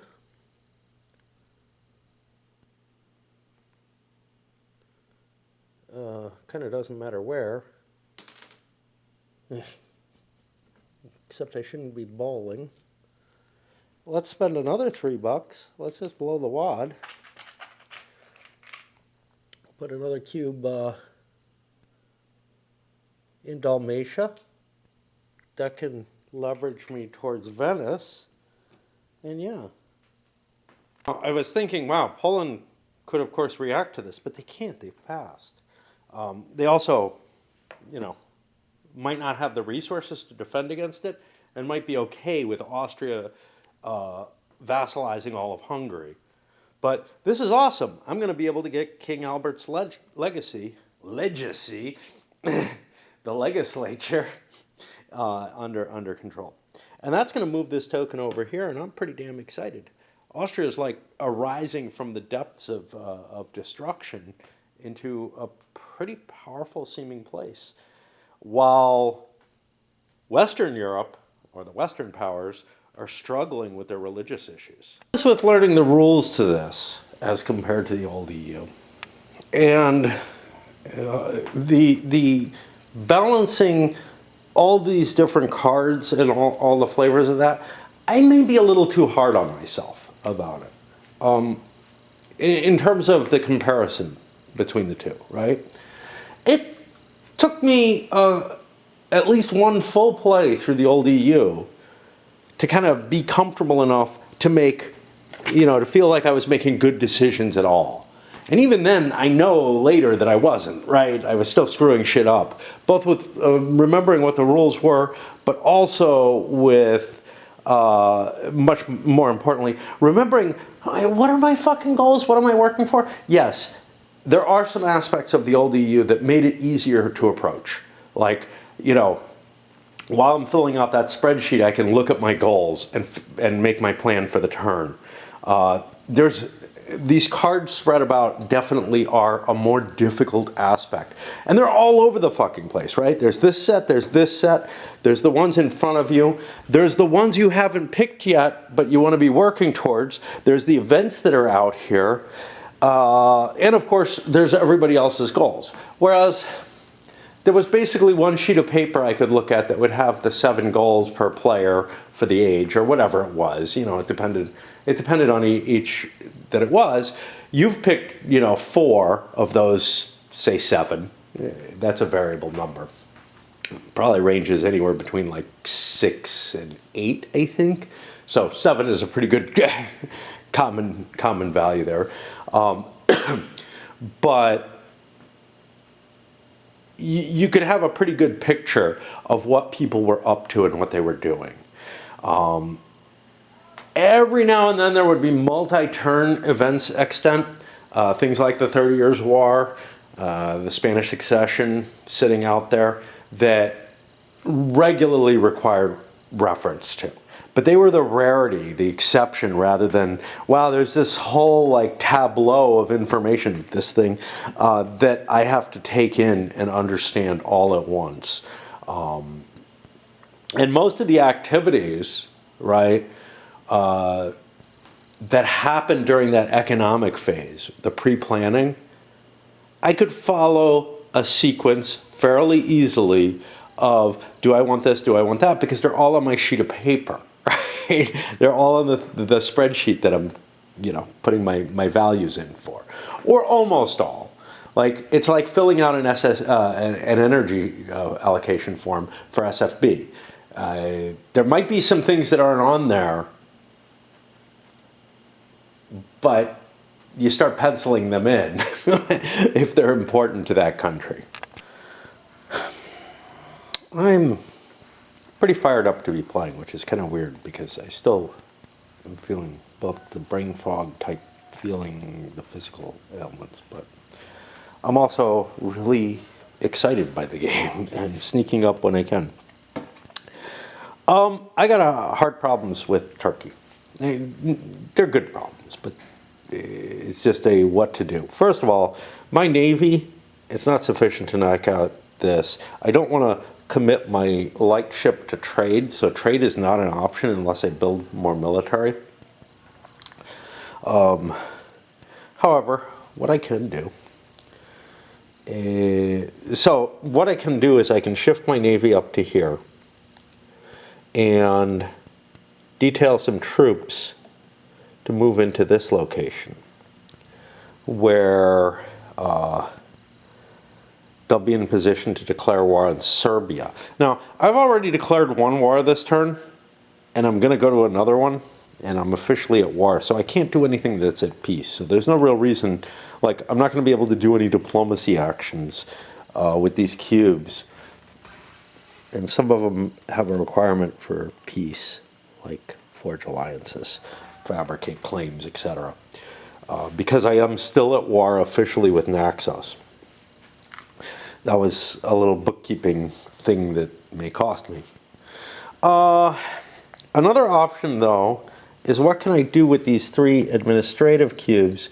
And I could either integrate an area, which costs X. Cost is number of active core areas you already have. I have 1. So for 1, I could make something core area that's not. What is, what isn't, yeah, that's a matter of kind of peeking under the things. So this and this are core. This stuff's core, but I don't own that, so I can't coreify that. It's an interesting idea. It makes you more resilient to enemy attacks. I think I can wait on that. I could develop a province, make it bigger, get more income. That's nice. I could also change a religion to my state religion, which is incredibly valuable. And, you know, it's interesting. Change an area's religion to match your state religion. Unlike, I think it's the man of the church, certainly the convert area capability.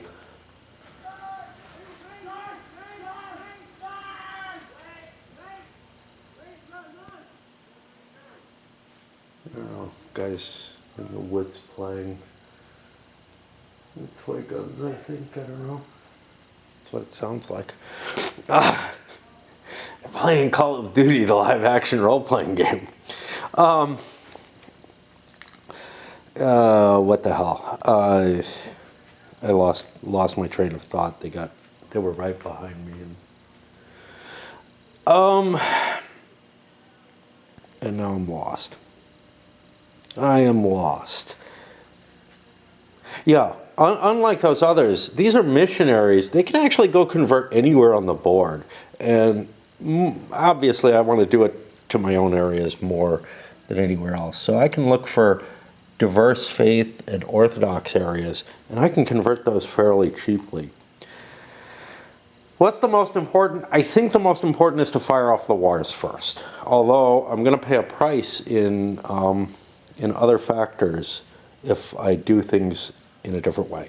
So I'm going to play a cube, push my ship here. It'll be safe because neither Croatia and Bosnia, which I might have considered, nor Serbia, which I'm going to go to war with because I have a claim there, are able to do anything. I create a mini army over here, and I can transfer up to 3 units. I'm going to bring the cav with me and 2 infantry, and they are now shipped over here.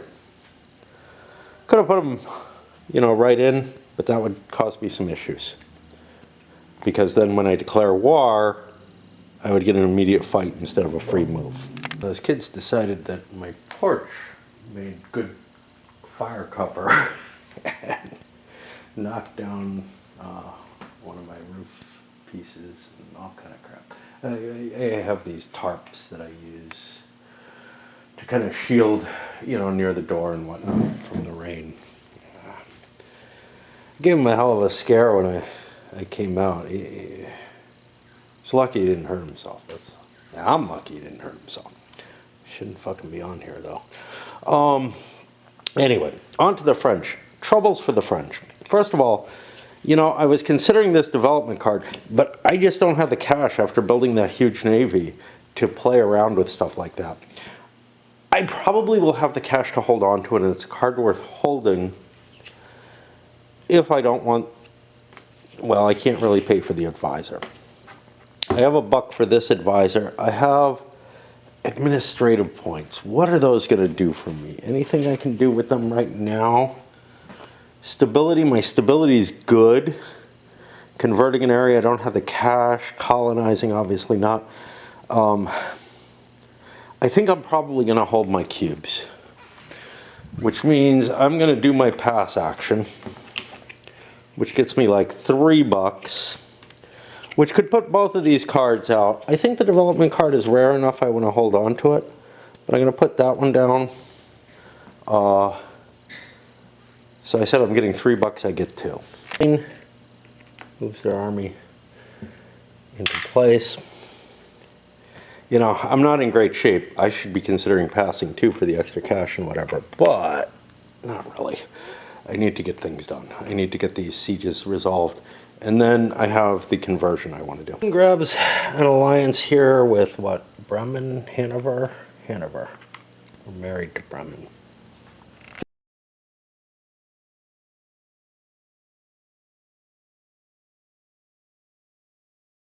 It does the great cube refresh. Sorry. Yeah, let's shift this one. These are indented, by the way, so that helps. In some areas they're not, though, like the cross between these two is not. Treasury is. These guys, of course, aren't real stock, so, and they kind of cause issues. All right, so we counted. We count again. 3, 4, 5, 6, 7, 8. 2, 3, 4, 5, 6, 7, 8, and 2 more for the poles. That gets me to 10 that I have to remove, which means I get to keep 1. I'm going to keep my 1, I think, along the Adriatic. I think that's the most valuable. I'll be throwing a bunch of vassals down. But I'm allowed to do this because my base I have a royal marriage, and my base tax is strictly a little bit larger. It's like 11 than the tax rate of than the base tax of the target. Well, the base tax of the target's actually a little lower because 2 of these are are vassals of theirs. So Austria's just increased their income, not their base tax. And, you know, their power in the upcoming power struggle tremendously. Like I said, looks like they're really rocking now, right? They lost their alliance status with Hungary, but Hungary is now a vassal of theirs, and that's definitely worth more. I missed something. King Albert's legacy comes in play. 5 or more amongst, including provinces of Bohemia, Royal Hungary. I gain a claim and 2 cubes adjacent to one of those provinces, and I get 4 of this. So, let's see. It doesn't... one of those provinces is rather vague, right? Owner vassalized 5 or more among these or any provinces, blah, blah, blah. Gain 1 adjacent to one of those provinces. I don't know if it has to mean that it's one of the provinces that I own or vassalize something of, or if it means the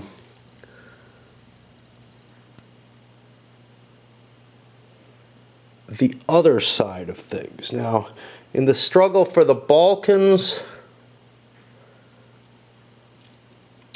the only place says that I will gain any power, or if I get a claim to the Adriatic, or a claim to Serbia. They're both interesting. So the claim to Serbia allows me to conceivably prepare myself and march in on Serbia itself, right? Either claim gives me a right into Turkey. I don't want to go this way. That's too far for this current power play. I'd like to play for that. But the claim on the Adriatic... But here's the thing. Turkey's made some moves that might be apparent that they're going to take it. I would go for the Serbia otherwise, no matter what. Question is Austria that aware? Or does Austria say, you know what, the Adriatic, the Dalmatian coast is more important, which it might be, and that gives me a claim on Venice, which could be of value as well. So I'm going to go an odd even on this one, and we take our claim here on the Serbian side of things. I don't really want to use the missionary power to convert areas that I can convert normally. Sure, it's cheaper. Missionary only cost me 1 cube from here, but developed province is something I can't do otherwise. So I would very much like to increase the strength of my provinces. So let's see. We think the war is the most important thing to do, though. So we're going to declare war. Could have done this more efficiently on Serbia. That gives us a free move. We march in. Serbia's only got a 2-point army. They have no allies or anything that associate. And what do I have? I have Army 1 there. So I get 2 extra dice. And I have all types. All right, well, I wipe him out. Yeah, no question of that. He only gets 2 dice because I have the military drill. He misses. And I ain't going to have the points to siege it. Yes, I will. 1 cube sieges it. Sweet. And on top of that, I get a cube for winning the battle. Conducts their siege of the rebellious force down here. Completes that. You know, I want to say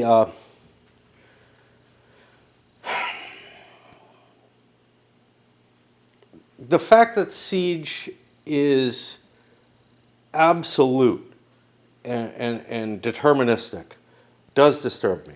The fact that the only thing that's limiting my siege capability is how many cubes I have, how many troops I have, stuff like that.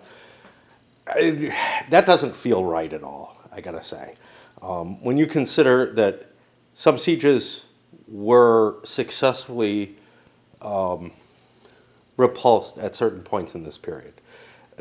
Simply a matter of, the siegers didn't have the resources to go in. Now, you could say, well, maybe that's a situation where resources were used to move forces in, somebody either screwed up, or situationally, they no longer had an issue. They no longer wanted to use the cubes for that siege, but wanted to use them somewhere else, something along those lines.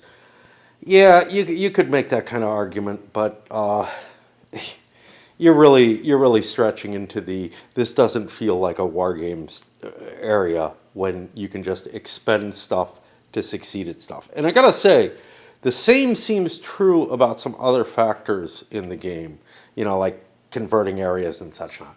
That wasn't, an assured thing. Sure, you need a card or you need to spend, but it just feels like too many of the actions in this game are deterministic. How much does that affect me? Well, it adds to the gaminess of the game as opposed to is it simulating anything? Whenever you start going into deterministic stuff, I think you're getting away from simulations, because the truth of the matter is that these models that we have are not deterministic, right? Like, they're approximations at best, which means there should be some perturbation going on within them.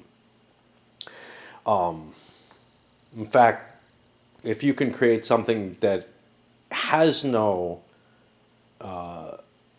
random results in it, I think you're no longer a simulation. You're actually you've created a formulaic representation of a system, and that's a very different thing, right?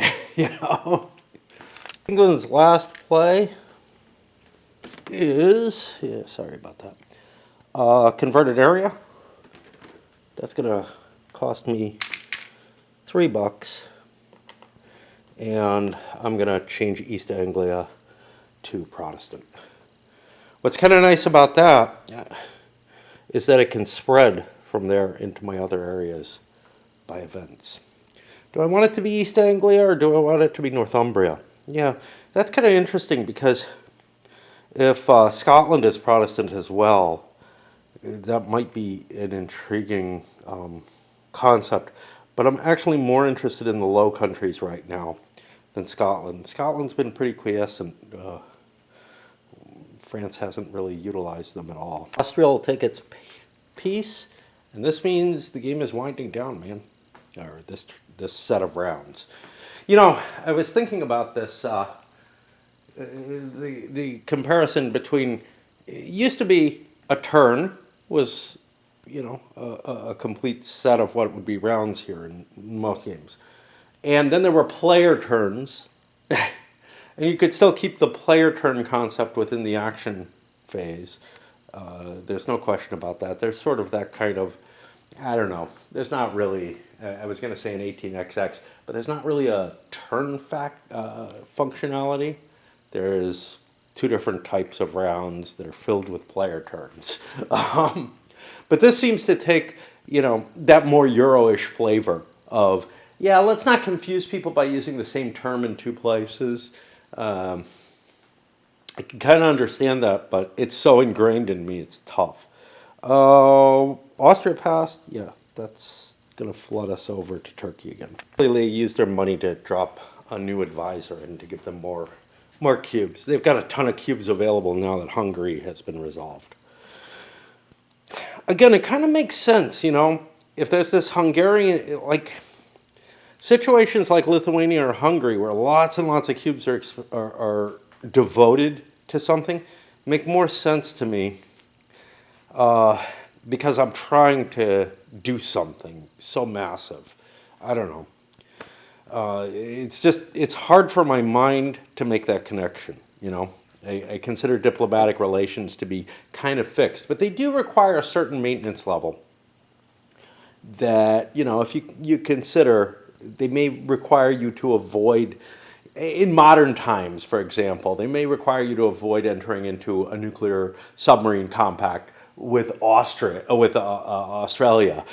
because you'll piss off France or something along those lines. So the more that you're integrating your diplomacy, the more things you kind of owe to those people. And some of the other facets in it, like a formal alliance or a royal marriage, those are more fixed and don't really go away. But you might need, as you did here, you had an alliance with Hungary, but you also needed a whole bunch of cubes to vassalize them. You'll pay their 2 cubes to conquer Serbia. Sure, I defeated the army, but man, you know how many times they failed at the siege of Constantinople? Seriously, I'm perfectly fine with the historical successful siege being, yeah, that just happened. That was a foregone conclusion. Although, maybe not. There was a relief fleet due and whatnot, but you could represent that by, I don't know what you could represent that by, because the relief fleet was really to get enough forces into the city to defend it. Because one of the great problems with Constantinople was that it was undermanned. The defenses were huge, and there just weren't enough troops to hold it and to keep the Turks away from it. Had it been fully manned, it might not have fallen. And there had been prior sieges that hadn't worked. The city was quite strong. Now, most of these other cities probably wouldn't be that strong, but there were failed sieges fairly regularly, where the effort was made to engage in the siege, but for one reason or another, and you know what can cause that? The only thing that can cause it, the only stochastic element here is how many players are going to pass, right? So if Turkey did something other than the siege now, they could be risking their chance of success on these 2 sieges. Of course, then they wouldn't expend their cubes, so it's kind of a different thing. I much prefer the old EU design, which is you move into an area, you fight any troops that are there, that cost you money to move into the area, and then for the $10 that it costs to do a standard military campaign, which is moving one unit, one force into enemy territory, and all the exploration you like, and all the sieges that you've already invested. So when you move in, you invest the siege, and then you start rolling on it. And there's a fair chance that sieges wouldn't work.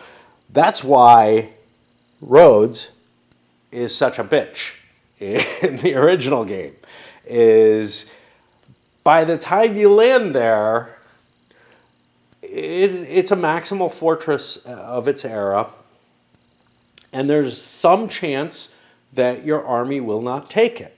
And if they don't take it before the rounds run out, and it requires a little bit of effort to get there, and here's the big thing. The Turks are generally fighting another war every single turn that they want to go into Rhodes. And it's like, well, they're either fighting against Hungary or they're fighting against the Mamluks, or maybe they get forced into a Persian war. So to handle the big important war, $10 usually covers that. If they want to do Rhodes at the same time and start it on the first round, they've got to drop $100. That might be the answer. That might be the thing that I'm just like unwilling to do. But the thing is, if you land a siege too early in the turn, or too late in the turn, it may not succeed. Anyway, what am I doing? I'm paying 1 cube to siege 2 cities because I have a cannon, and that cannon can shoot far enough to hit both of them. Spain is going to spend its last $2. Oh boy, I hope they make money this turn. They're in trouble.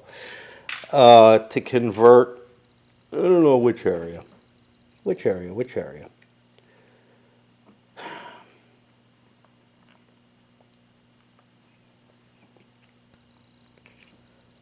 This is worth the most to Catholic. I want to point out, this happens in the original. Honestly, it happens in a lot of games that aren't really free and loose. Which is, I'm not seeing player alliances really forming. Now, one of the things that might cause one is, oh look, Turkey is running, way ahead of everyone else. And I could see Austria and Poland doing one. In the original EU, they would just probably create an alliance. In this, what's kind of preventing it is somebody's got to spend a cube to make an alliance. I'm going to consider it, though, because Austria is really, really interested in defending their Hungarian territories. Poland is somewhat interested in their Transylvanian territories that border Turkey. This is, the historical situation is much, much more, like, I can't see that happening in the game. I can't see Poland rushing to Austria's aid in that case. Well, I can't see them forming an alliance, which would allow them to rush to their aid. I don't know if there's going to be some kind of event that triggers that sort of thing, because it wasn't like Poland and Austria had an alliance as far as I know. It was that Poland saw that Turkey was threatening Central Europe, and to a degree that they felt they had to intervene and win their great glory. And they did it a couple of times. But here, I could actually see an alliance forming in a way that wouldn't normally happen. Now, in the original EU, Poland's an NPC, and not an easy one to convince into alliance, and generally doesn't get involved in the wars at all. On the other hand, Austria generally ends up with none of Hungary. And then has to slowly fight it back. Historically, I believe they managed to hold a little rump of it. Turkey held the majority of it, and then there was like the Transylvania type section that was kind of playing both sides. So, what the hell am I doing with the English, though? God, I don't know. I feel like I'm out of cubes. Pretty damn close. And I don't think there's anything I terribly want to do with 1 cube. So, it's time to pick my event. And we know what we want, don't we? I don't know. Portuguese colonization comes with a couple extra bucks. That's appealing. It doesn't give me shit. And it gives me, I think, storms at sea. What do storms at sea do? Because I got ships at sea. And I don't like that. I really don't like that sound. Lost at sea, you must choose and remove 1 ship belonging to each opponent that is not adjacent to one of their friendly reports. Yeah, we're fine with that. Ooh, okay. Is there anybody? Nobody's in that position. So it'll have no effect. Another option with even more money, $10, is Plague. And I think I'm going to take this. You don't get anything. You place a heart in one of your own areas and another heart in an area adjacent to it. For every $2 on this event, that'll be 5. You place a heart in a new area adjacent to the province token placed. All players must remove half their units in these areas as casualties, reduce a large city to a small, in one of these provinces, to a small town. It doesn't have to be yours. Provinces and areas with a heart give half tax income. Sounds like the one I want, mainly because it comes with 10 bucks instead of 4. So that pushes that. This is going to trigger the other event, but I like all this money. I'm going to pay off some debts. All right, let me do that. I'm going to start here, and the question is where I expand to. I look at other players, and Spain and Poland and Austria are what I'm going to kind of aim for, but I may also go for France. I may just spread the fun to everyone. There's a whole bunch of them, right? Spread to one of your areas and another to another, and then 5 more. So I'm going to get 7 areas that are affected, and I believe they can just be chained. They don't have to all center around that original area. Put the initials out, reaching over here. Anywhere else I go, except for into France, is going to cost me one of these tokens that doesn't do shit.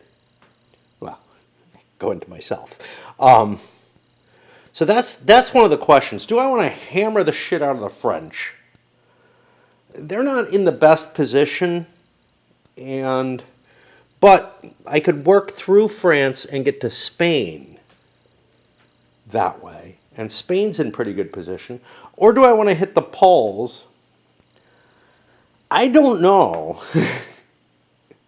Spain feels like they're my enemy. Poland doesn't. But Poland's a little in the lead. So I'm going to do an odd even. Odd Poland, even towards Spain. All right, we go towards Spain. So we went here. We'll go into the Loire. Go into here. Oh, we could actually do this overseas. That might be more effective, but Aragon's pretty wealthy. I don't know if it costs as much as Leon. So these are basically half value each. So that's 1, 2, whereas this is 3. So we'll put it in Leon over there instead. And now we get to reduce something. What do we want to reduce? Well, probably the Spanish. They're probably our worst competitor there. So Salamanca turns into a small town. Nasty. Nasty stuff. All right. That was my event. However, that triggers, first that triggers the bottom row of this one, then it triggers the bottom row of the remaining event. All right, we got a cardinal dies. I don't remember which side it goes from. You may remove any one from the curia, slide the remaining to the left, filling the gap. Well,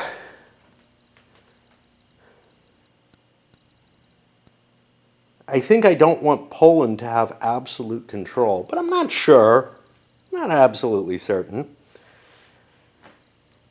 But do I want France to be the controller, or do I want Poland to remain controller? Yeah, we'll let the French be the controller.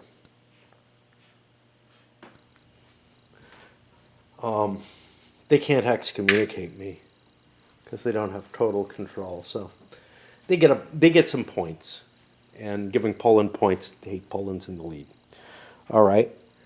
Then we get to pick which colors are those. Blue and pink. Is there a blue left? Yeah, there's a blue left, and there is, of course, a pink. And for each such symbol that matches the color, pick a DNPR of that color, pick a matching, place a matching on a province adjacent. This may not be a capital, nor can it be occupied, owned by the DNPR's ally or the core province of a PR. I did not do it to a core province. There's a reason not to do cores. If a province of an NPR is selected, this province is taken over. I'm just making sure I'm not doing core provinces. That would be illegal. What are we doing here? Okay. DNPRs that are adjacent. Huh! I could send me some Danes to the New World. Is that of interest? The DNPRs with a port facing... Okay. Where is it? From age 2 onwards, DNPRs with a port facing the Atlantic. Yep. You may instead place it on any vacant territory. Okay, what is vacant? Mainly what I'm wondering is if the Spanish claims are a problem. Vacant is not defined here. I'm going to have to look this rule up. I cannot find a definition of vacancy. My tendency, I followed the trace, territories are these numbered areas on the maps. My tendency would be to say the claim makes it not vacant until I got to colonize. To take a colony, spend 4 or combination of 4. Then replace one of your claims on a vacant territory with a small town. I am getting the feeling that the Danes are able to take that. It's still claimed by Spain. Spain can go to war for it, but the Danes have just colonized it. And presumably they had a claim to it as well to do that.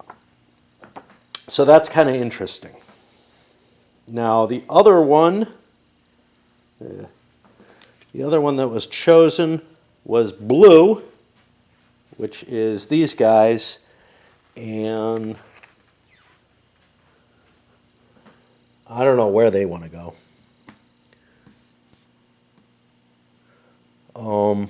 I think I'm going to drop the claim under Trebizond.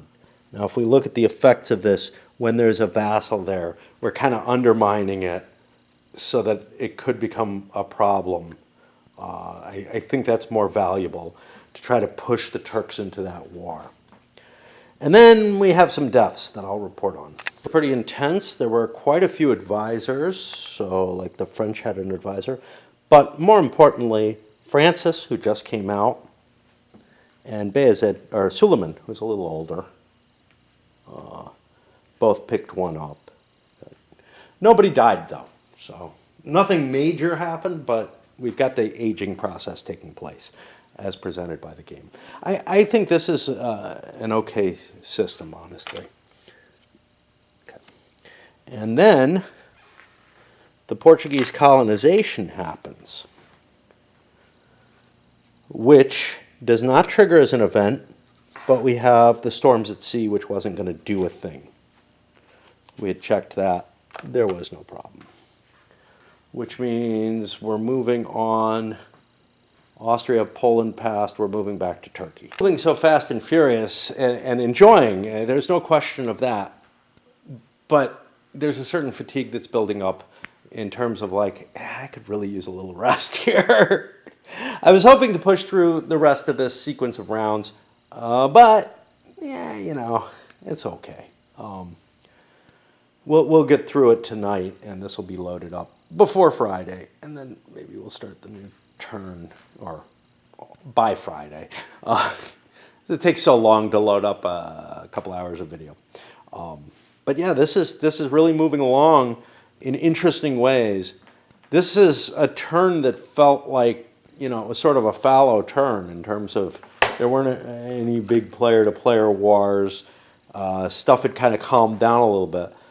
But a lot's happening still. Necessary at this point, it could have happened on the pass, but England retired their debt.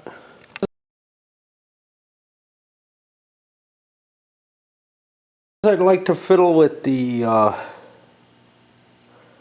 and I still have room to, with the religions. Instead, I fired off a developed province. It's fairly cheap. This takes 2 of these cubes. It clears out more cubes, which is kind of important.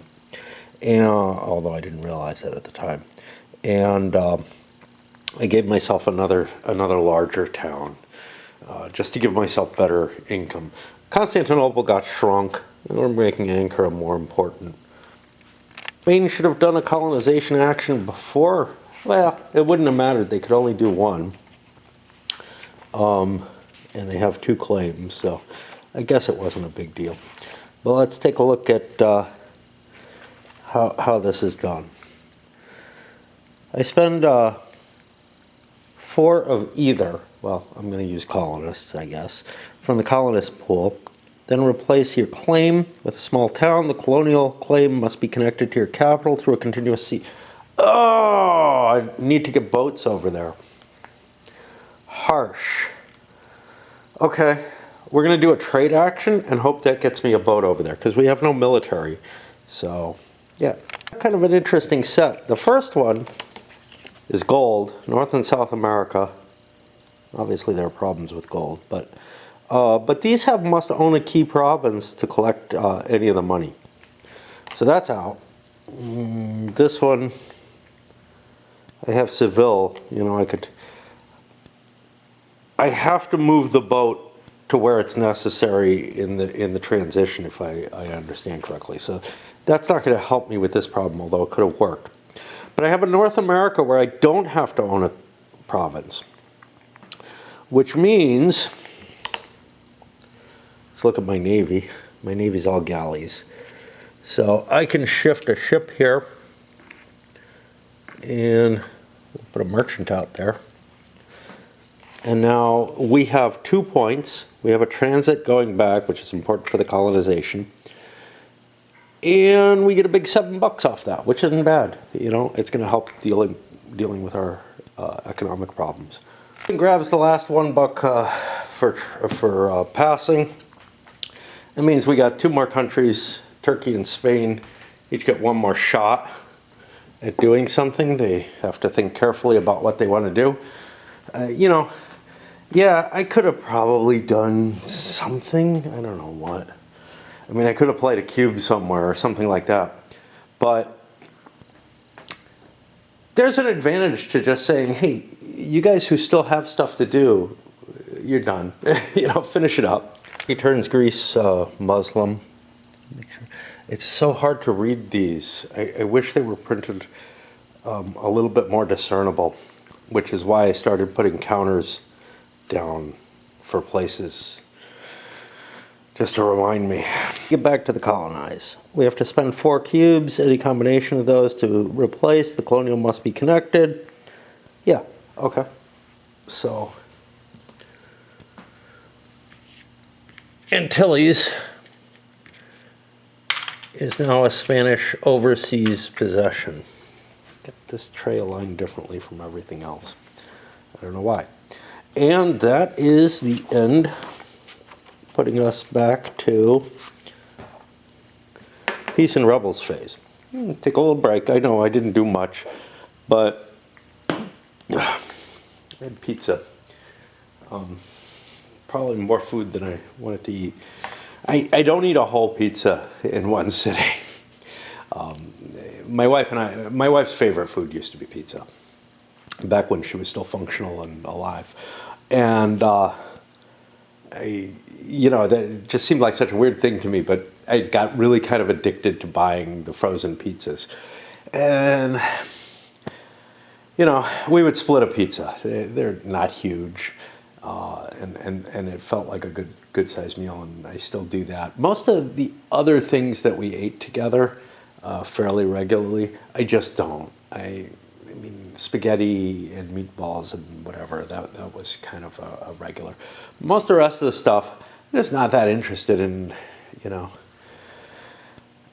Even baking a potato, that becomes sort of an emergency food. The truth of the matter is, I just don't, you know, like for me, throwing together a sandwich or something is just the easiest, and I put it in the toaster oven or whatever. It's about the same amount of work.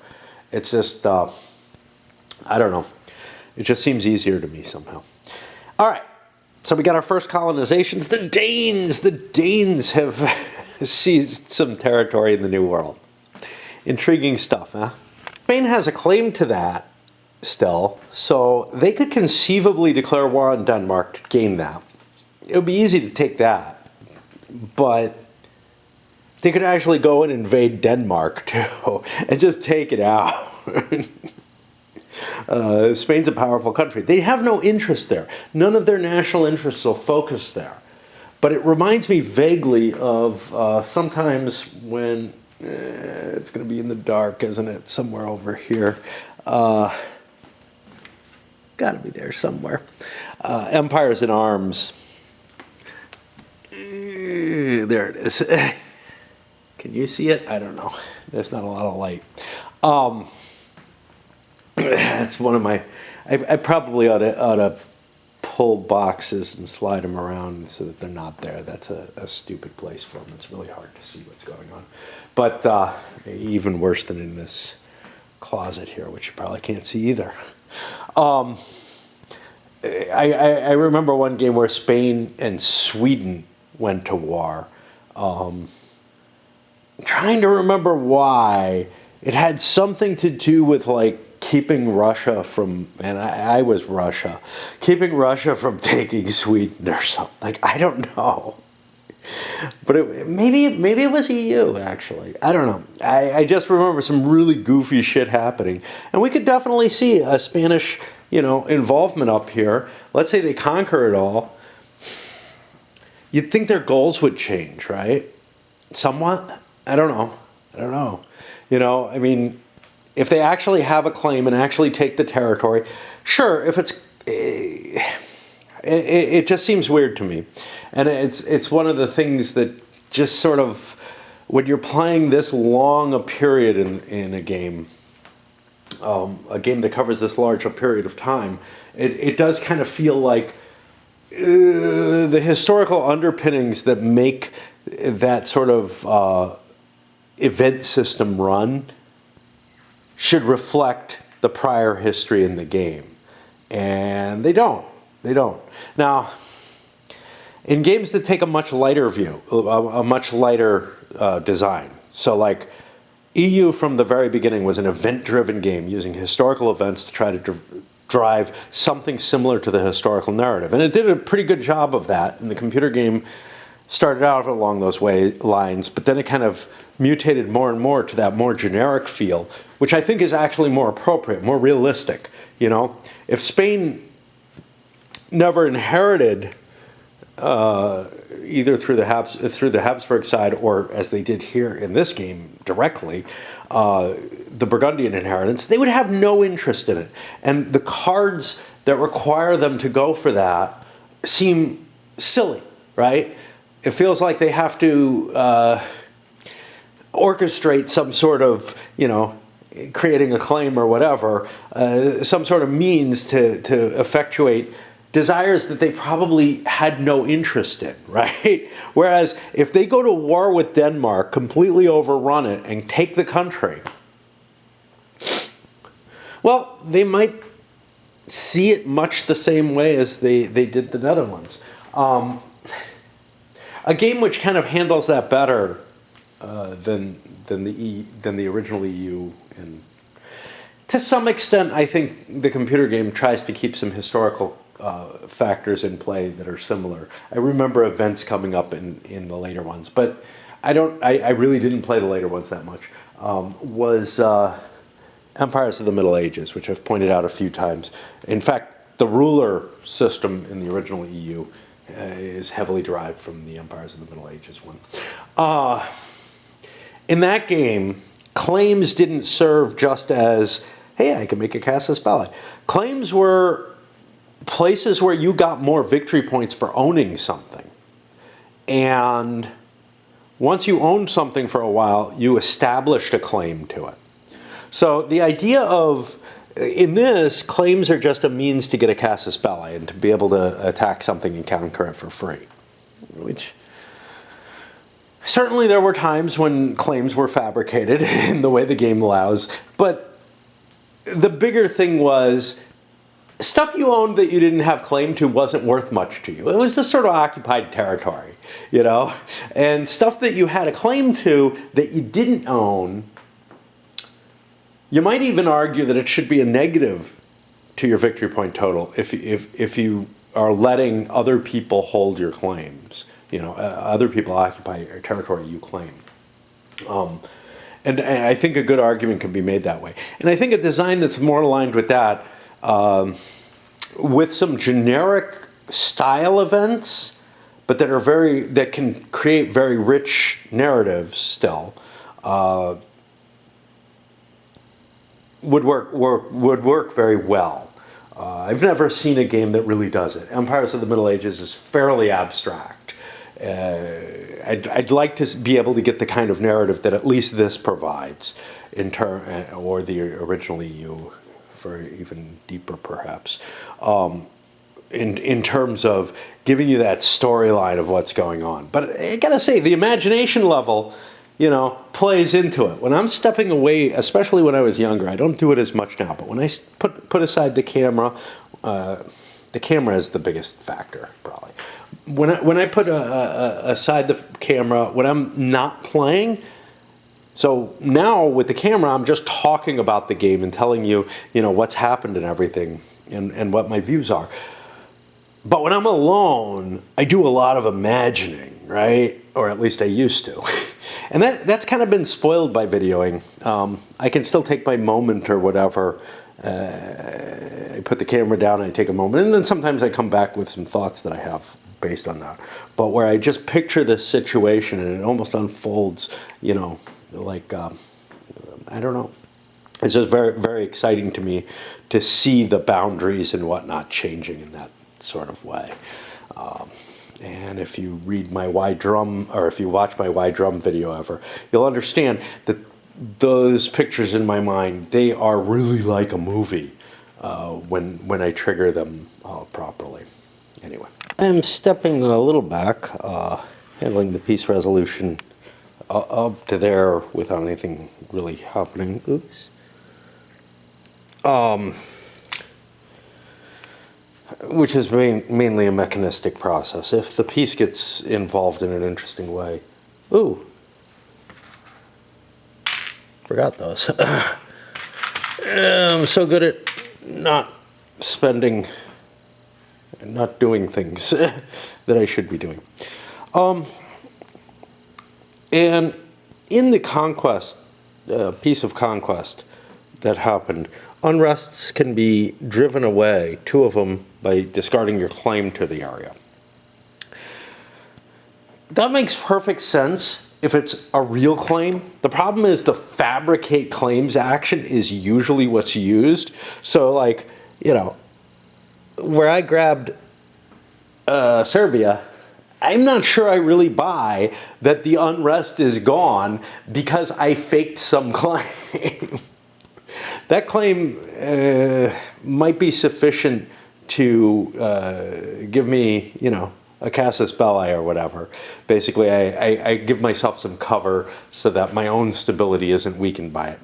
My populace, or whoever is important within my populace, the nobility, whatever, accepts that, yes, there's something terrible. And you see this in modern times, you know, certainly with where countries don't necessarily have an easy route to war. They have to come up with an excuse for it, right? Well, it wasn't that different back then, right? The idea that the populace had to rise up and serve as soldiers, or the nobility in the case of the feudal levies, but you still had commoners there as well in large quantities. You had to make a convincing argument. You had to get them on your side on it. But that's very different from getting the people who've just been conquered on your side, you know? They're not happy about this. Yeah, but see, we actually really own you guys. No, I just don't buy it. Religion is being a royal pain in the ass. The Poles so proud of Transylvania. Yeah, you know, it's diverse faiths. They can handle their own, but that's a vassal. It's less controllable by the tolerance aspects. Turkey, Turkey just has so many. I probably should not have increased my city. I probably should have given myself another conversion, because we're facing real religious disruption there. Of course, people without tolerance are troubled by even just a little bit of problem. France, near their heartland, is falling apart. Spain, Madrid itself has gone into unrest. England, of course, the entire country. We're working on changing things, but you know, Ireland is Catholic, man. Over here, Liege, diverse faiths. We can't do anything about that. I guess with the missionary action that the Turks had, we could have changed that, but you know, at least we have one Protestant area. Austria even suffered with a vassal over here in Croatia that we probably should have just let go free, because where is that? What is that? Yeah.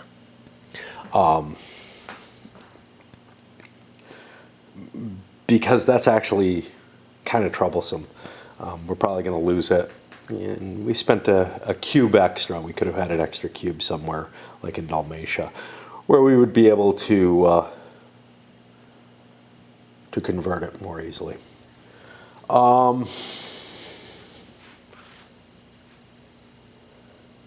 Nobody's still at war. I got to check the stability ratings. Ignoring sort of the minor results from rebellions and whatnot, we had some conversions of things switching, you know, in favor of the nation. But coming to Spain, we're working our way through, slowly fatiguing more and more soldiers. But you can see not a lot of debt here. That's because yet another bankruptcy, bang, down. Not a good thing.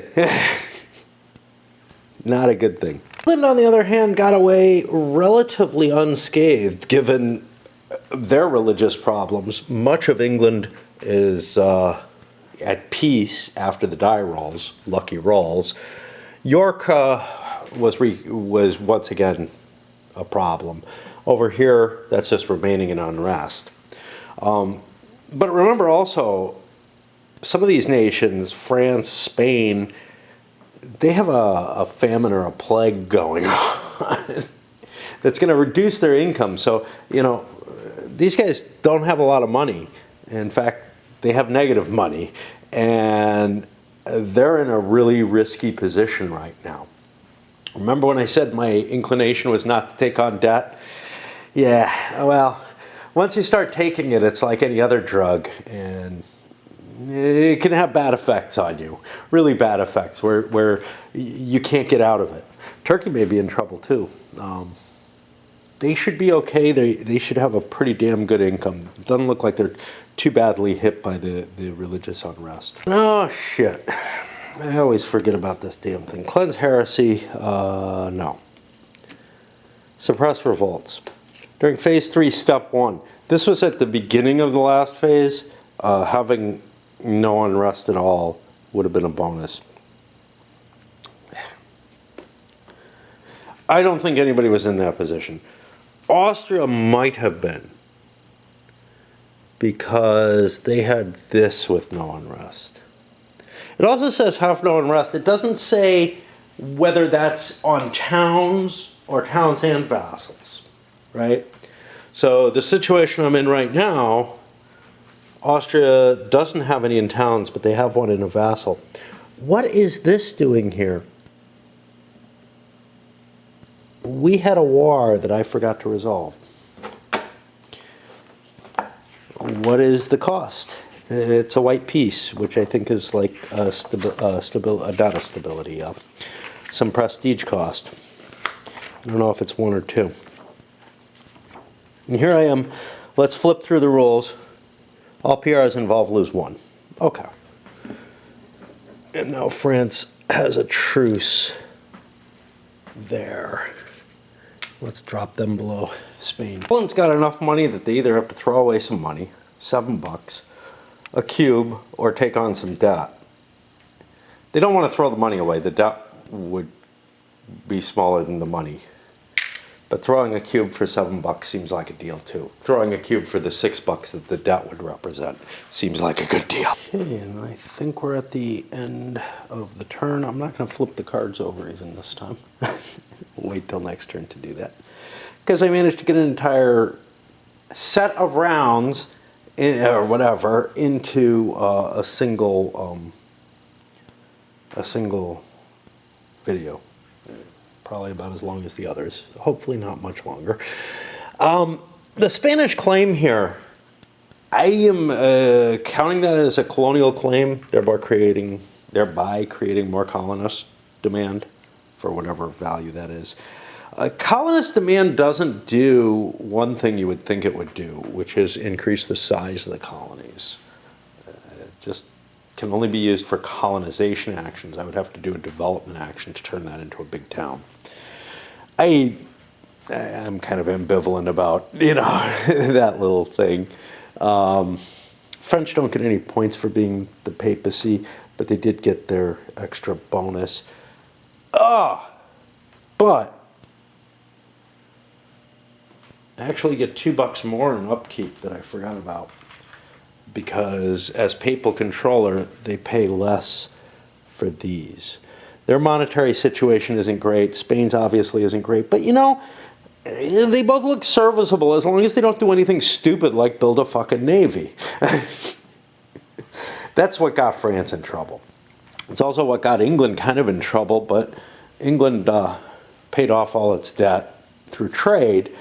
Their economy is so much smaller, though. They barely gained any money at all off their straight economy.